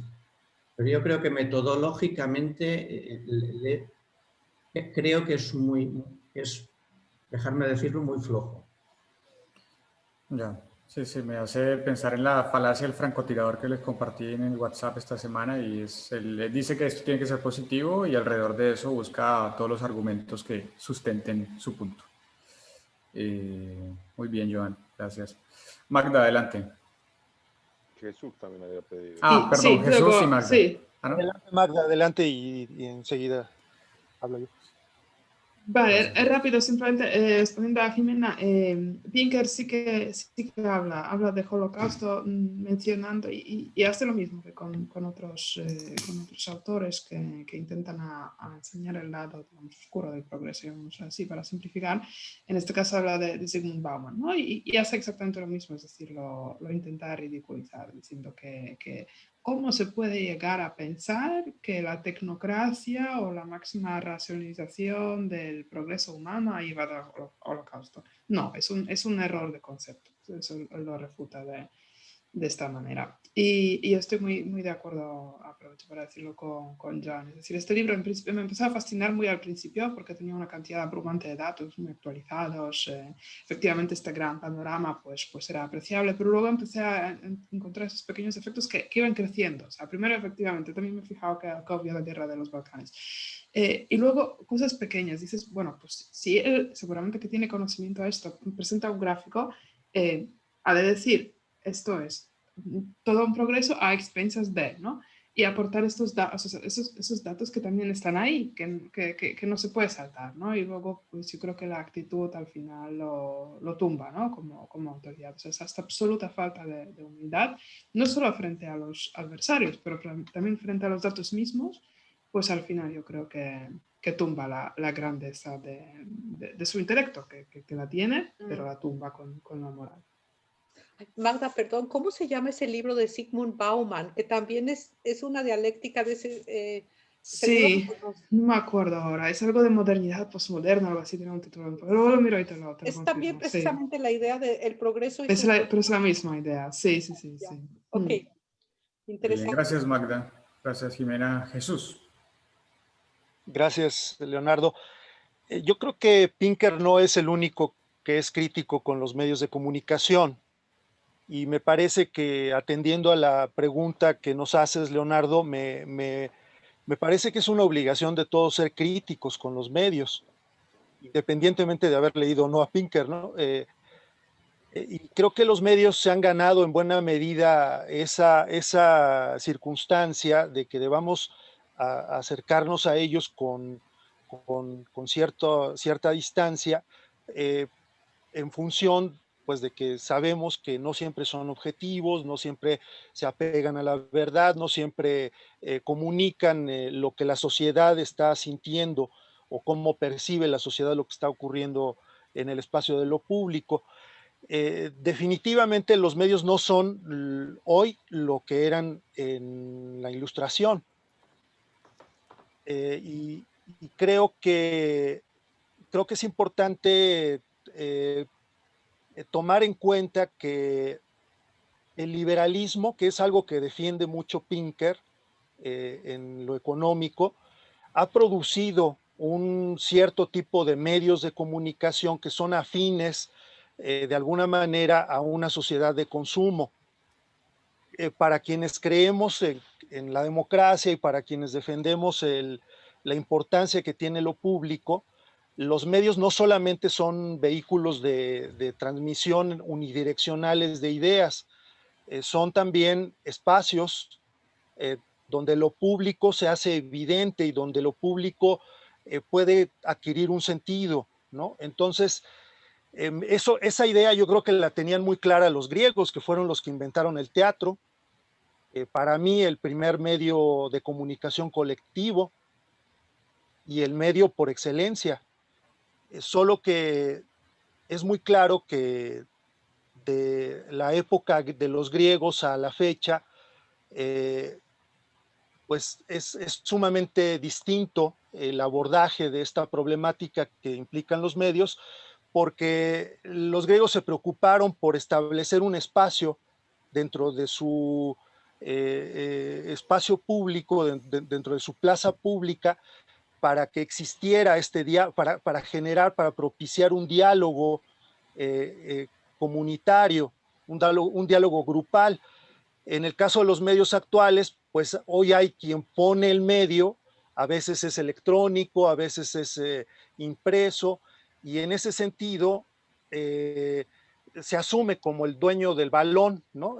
Para decirlo metafóricamente, ¿no? Como quien pone las reglas de ese juego. Y yo creo que la sociedad hemos perdido mucho esta noción, esta importancia que tienen los medios de comunicación. Es cierto que desde muchas perspectivas hay quienes opinan que es preferible dejar que los medios vayan por su cuenta describiendo la vida pública y encontrar otras vías de comunicación para establecer esos vínculos que muchas veces se niegan a través de los medios de comunicación. Pues quienes tienen acceso a ellos a veces son los políticos. En este caso, pues estamos viendo las repercusiones que tuvo el hecho de que Trump pueda acceder a los medios siendo presidente de la nación más poderosa del mundo, y las repercusiones que está teniendo el impulsar este tipo de golpes de Estado a nivel de la opinión pública mundial. Me parece que es importante entonces devolverle el papel público a estos carácter social y bueno, lo de Pinker sí definitivamente es importante valorar lo que tiene de importancia la información tan abundante que nos proporciona, pero ciertamente yo creo que como psicólogo cognitivo, él debería estar mucho más consciente de lo que Freud en su momento explicó. Él demostró que lo irracional, lo inconsciente, tiene un peso muy importante en las decisiones que tomamos. Y yo creo que eso lo saben muy bien los políticos, los directores de los medios de comunicación, quienes están en los gobiernos, y por eso es que ellos apelan tanto a estas reacciones instintivas, irracionales, a través de los medios. Yo creo que Pinker tiene un punto a su favor en el sentido de defender la razón, pero creo que no encuentra la manera, él siendo psicólogo cognitivo, se va por otra vía y falta en su metodología algo que nos devuelva esa posibilidad de lo público. Yo en un momento estoy hasta tentado a preguntarle si piensa que la política, si piensa que el Estado, que la burocracia estatal han frenado o han permitido avanzar a la sociedad en el progreso. Él apuesta todo a la ciencia y a la educación, pero yo estimo que no son las únicas vías que lo racional ha podido tomar para hacerse presente en la vida pública, ¿no? Gracias, Jesús. Jorge, tú me dirás si alcanzo a leer la última parte o vamos finalizando. A ver, teóricamente esta era la última sesión. Yo no sé si quedan capítulos muy importantes, porque la razón, ciencia y humanismo están condensados aquí en el resumen, pero son capítulos importantes. Yo no sé si queréis que dediquemos una sesión más Como este libro ustedes o quieran. no, o aprovechamos estos 10, 15 minutos Sí. finales para cerrar. No sé, decidid vosotros. Bueno, no, ¿qué quieren ustedes? Yo pienso que muchas de las cosas que igual vamos a tocar en la parte final, pues también las hemos hablado bastante Vale. y el concepto general lo tenemos. Vale. Y está la guía si queremos también profundizar. Lo que yo propongo, Leonardo, es darle la Dime. palabra a Pepa para que Claro que hable, sí. diga lo que tenía preparado sobre la razón, por favor. Sí. Vamos, yo estaba desesperado para que llegue este momento. Y mira, llega cuando faltan 10 minutos. Así que mira, Pepa, tú. Bueno, por pues favor. a ver, tenía preparado un pequeño texto que a mí me gusta mucho, de las meditaciones del emperador Marco Aurelio, Muy bien. y está en el libro 4. Si la inteligencia nos es común, también la razón, según la cual somos racionales, nos es común. Admitido eso, la razón que ordena lo que debe hacerse o evitarse también es común. Concedido eso, también la ley es común. Convenido eso, somos ciudadanos. Aceptado eso, participamos de una ciudadanía. Si eso es así, el mundo es como una ciudad. Pues, ¿de qué otra común ciudadanía se podrá afirmar que participa todo el género humano? ¿Ya? Marco Aurelio. Muchas gracias, Pepa. Hiciste la tarea, que es lo importante. Bueno, es que el capítulo este del libro de Pinker, concretamente el de la razón, me ha parecido y el del humanismo, me han parecido muy agradables, más que los anteriores, por supuesto, ¿no? Y cuando estaba leyendo sobre la razón, recordé el texto este que lo he utilizado en alguna conferencia y por eso lo quería compartir con vosotros, ¿no? Excelente, Porque excelente, muchas gracias. No. Sí, en general creo que tuvimos unas 4 sesiones y quería agradecerles por acompañarnos durante estas 4 sesiones muy interesantes. La verdad que aprovecho y desde mi experiencia personal como primera moderación fue muy interesante, me divertí mucho y creo que es más allá de si hay que ir con el cronograma y terminar el libro y demás, creo que es una excelente forma de aprovechar el tiempo, de generar criterio y me encantó. Muchísimas gracias a Magda y a Jorge por la oportunidad. Gracias Bueno, a ti. gracias a ti, Muchas Leonardo. gracias a ti, Leonardo. Gracias a ti, Leonardo. Encantado. No, yo quería decir que en el capítulo de la razón habla mucho del populismo y justamente viene muy a cuento de lo que está pasando ahora en Estados Unidos y demás. Pero bueno, nada. Porque tú tienes ganas, te vemos con ganas de seguir con Pinker. Sí, no, a ver, no necesariamente, pero estos capítulos me parecían importantes, ¿no? Porque al fin y al cabo es donde él se viene más arriba, porque son sus pilares, él mismo lo dice. Claro, claro. Digamos, es decir, estas son sus banderas, la razón, la ciencia, el humanismo. Pero claro, justamente dedica bastante al populismo, pero dice que es improbable que los jóvenes lo abracen. Yo no estoy para nada seguro de que es improbable que los jóvenes lo abracen, sino que le pregunten a Q Shaman con los cuernos. No sé, yo no lo veo tan sencillo. Te tiene obsesionado. ¿Cómo? Te tiene obsesionado. Me tiene obsesionado porque me encanta. Bueno, pero es que él parte de la base que la raíz del populismo o el núcleo en el que se basa el populismo es una clase baja, que a mí esa denominación no me gusta mucho, pero él la utiliza, una clase baja, es decir, con poco poder económico y desesperanzada, desencantada. O sea, se basa en esa idea, ¿no? Que el populismo se genera en el desencanto, en la insatisfacción de una clase con poco poder económico y que se ve apartada, ¿no? No sé si puede ser o no, pero es en lo que se basa, ¿no? Pero el capítulo del humanismo a mí me ha gustado, me ha parecido que está muy bien. De hecho, este tipo, el de los cuernos, parece bien joven, ¿no? O sea, no sé, tendrá unos 35 años. Es joven. Hombre, es que hay que ser muy joven para salir así a la calle en enero. Está muy en forma, está muy en forma, Pepa. Va a ser guacho. Eso es lo que te molesta, Jorge, ya me di cuenta. Se ve que pasa muchas horas de gimnasio. Sí, sí. Tiene tiempo libre. Pero yo De sigo tiempo libre de calidad. No, yo detecto ahí una pequeña envidia, no lo sé. Sí, pues. Está claro. Sí, la verdad es que hay muchos picos todavía por terminar. Yo creo que bueno, las 4 sesiones han sido, desde mi punto de vista, más que suficientes. Nos han dado oportunidad para hablar de un montón de cosas. Esto que estáis hablando ahora y bueno, lo que tiene que ver también un poco con los perdedores de la globalización, ¿no? Que parece que también algunos expertos dicen que bueno, pues que sociológicamente muchas de estas personas son, pues eso, esa clase obrera que ha ido al paro, esos sectores de agricultores que han venido a menos por la competencia de otros países. Bueno, no lo sé, que tiene un poco que ver con eso.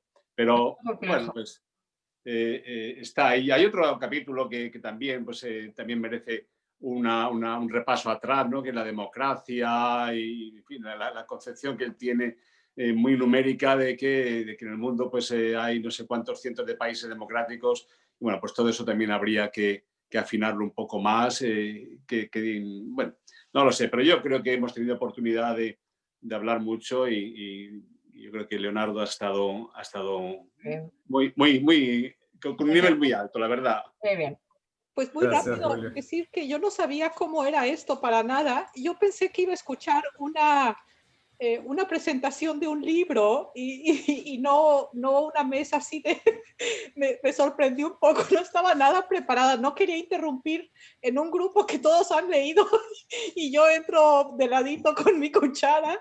O sea que muchas gracias por la paciencia y por haberme aceptado. Yo no sabía que era un grupo en que todos iban leyendo juntos un libro. Magda, no me lo dijiste.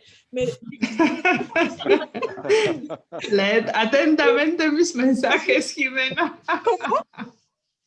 Tienes que leer atentamente mis mensajes. Sí, bueno, también me paso la mitad no la veo, la verdad, del mundo. O sea que...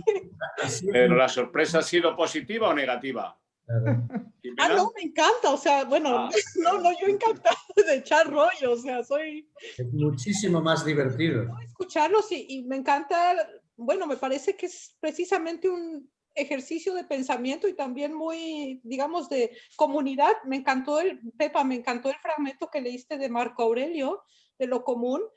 Así se crea, así se genera con facetas, perspectivas y bueno, no, yo encantada, pero no sabía de qué se trataba de veras. Un tema que les quería poner también sobre la mesa, y ya te doy la palabra, Jorge, es que aprovechemos también estos foros y bueno, no sé, más adelante Jorge y Magda lo decidirán. Hay temas muy interesantes como el que Magda planteó sobre la relación de la educación y las teorías conspirativas. Como grupo más adelante se pueden desarrollar y generar contenido para el portal. Así que está chévere que estas sesiones salgan estos temas para generar contenido propio de este club. Buenísimo. Claro, eso es muy buena idea. Te refieres al contenido para blog, ¿no? Y para Exacto. Sí, la verdad es que sí. La verdad es que, bueno, y aprovechando al hilo de lo que dices, pues estáis siempre los bienvenidos de escribir vuestros posts si queréis, bueno, a la cita de Marco Aurelio, cualquier reflexión que tenéis preparada, que tenéis sobre el tema que estamos tratando o que vamos a tratar o que hemos tratado, ¿no? Hay un recorrido de lecturas pasadas, presentes y futuras que están siempre bienvenidas vuestras intervenciones en el blog, por supuesto. En el blog que luego ya difundimos también en redes sociales. Bueno, Jorge, que...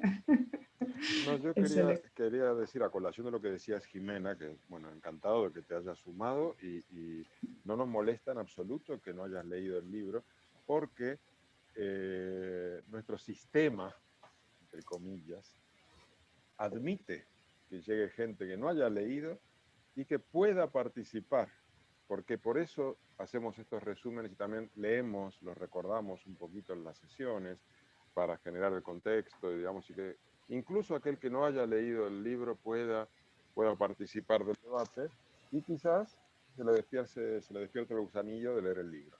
Ese es un poco también el sentido didáctico que le intentamos dar.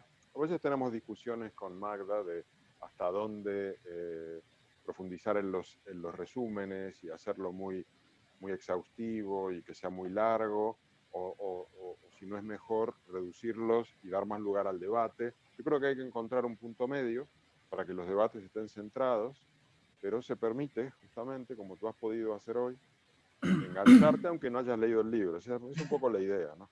Es decir, nuestra idea es que ahora somos 9, pero dentro de, no sé, un par de años seamos 9 millones. Y dentro de eso seamos... Es decir, es un poco, esa es la idea, ¿no? Esa es la idea cuantitativa. Vamos Incluso- a ver hasta dónde llegamos. Trump se apuntará. Hasta Trump, ¿sabes? Claro. El de los cuernos también. Eso seguro. Hasta Hay que quitar el de los cuernos. espíritu positivo de Pinker hasta la médula. Exacto. Bueno, ya que estamos en horario, simplemente decir que la próxima sesión vamos a empezar con un libro nuevo, que es El Green New Deal Global, de Jeremy Rifkin, que es un sociólogo y economista norteamericano muy metido en el debate de las grandes élites, es asesor de China y asesor de la Unión Europea en temas de transición energética. Y bueno, tiene un libro que es prácticamente como un programa de acción para hacer la transición del modelo basado en combustibles fósiles a un modelo de energías renovables, y que parece como escrito casi como un programa de gobierno para Joe Biden, podría serlo.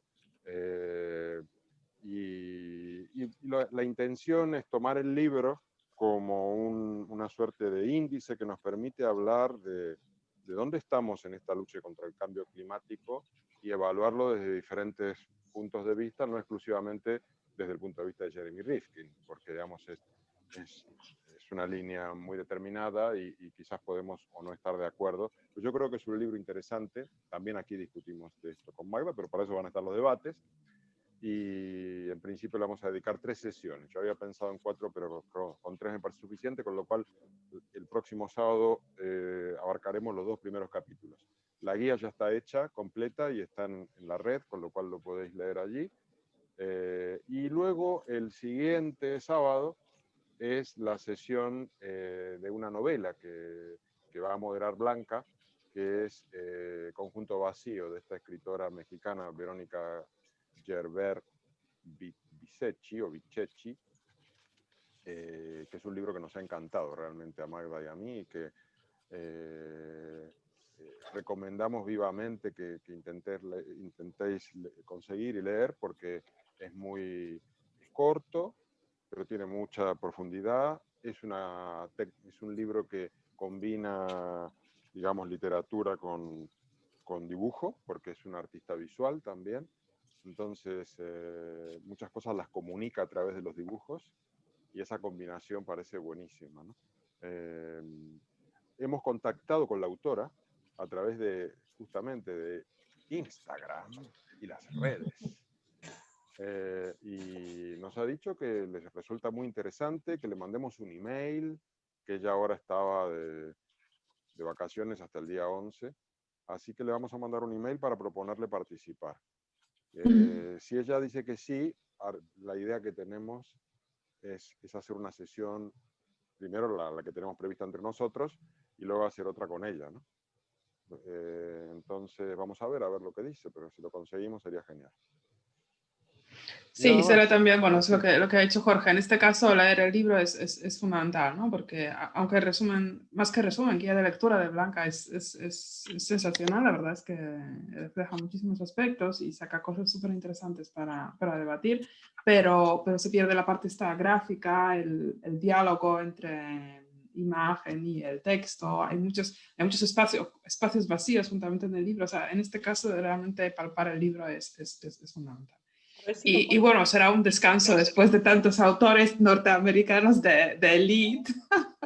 Eso será un respiro al cual creo que todos están listos, son listísimos. Sí, todos están listos. Están poco autocríticos. Sumamente pues justamente esta autora es ultra autocrítica. Es la parte que tiene, lo cual hace un balance muy bueno con la autora. Bueno, hay que tener en cuenta que hemos combinado Pinker con Nuria Varela, ¿no? Ahora vamos a combinar a Rifkin con Verónica Gerber. siempre tenemos un contrapunto. No es Sí. suficiente, según. Para mí no es suficiente, pero bueno. No es suficiente, vale, verdad, verdad. Venga, pues nada. Iremos mejorando, iremos mejorando. Pues muchas gracias. Venga, pues gracias a todos y nos vemos el Gracias a próximo. todos. Muchas Gracias. saludos. Buenas noches. Adiós. Chao. Un abrazo. Hasta luego. Hasta luego. Gracias a todos. A ti, hasta luego. Gracias.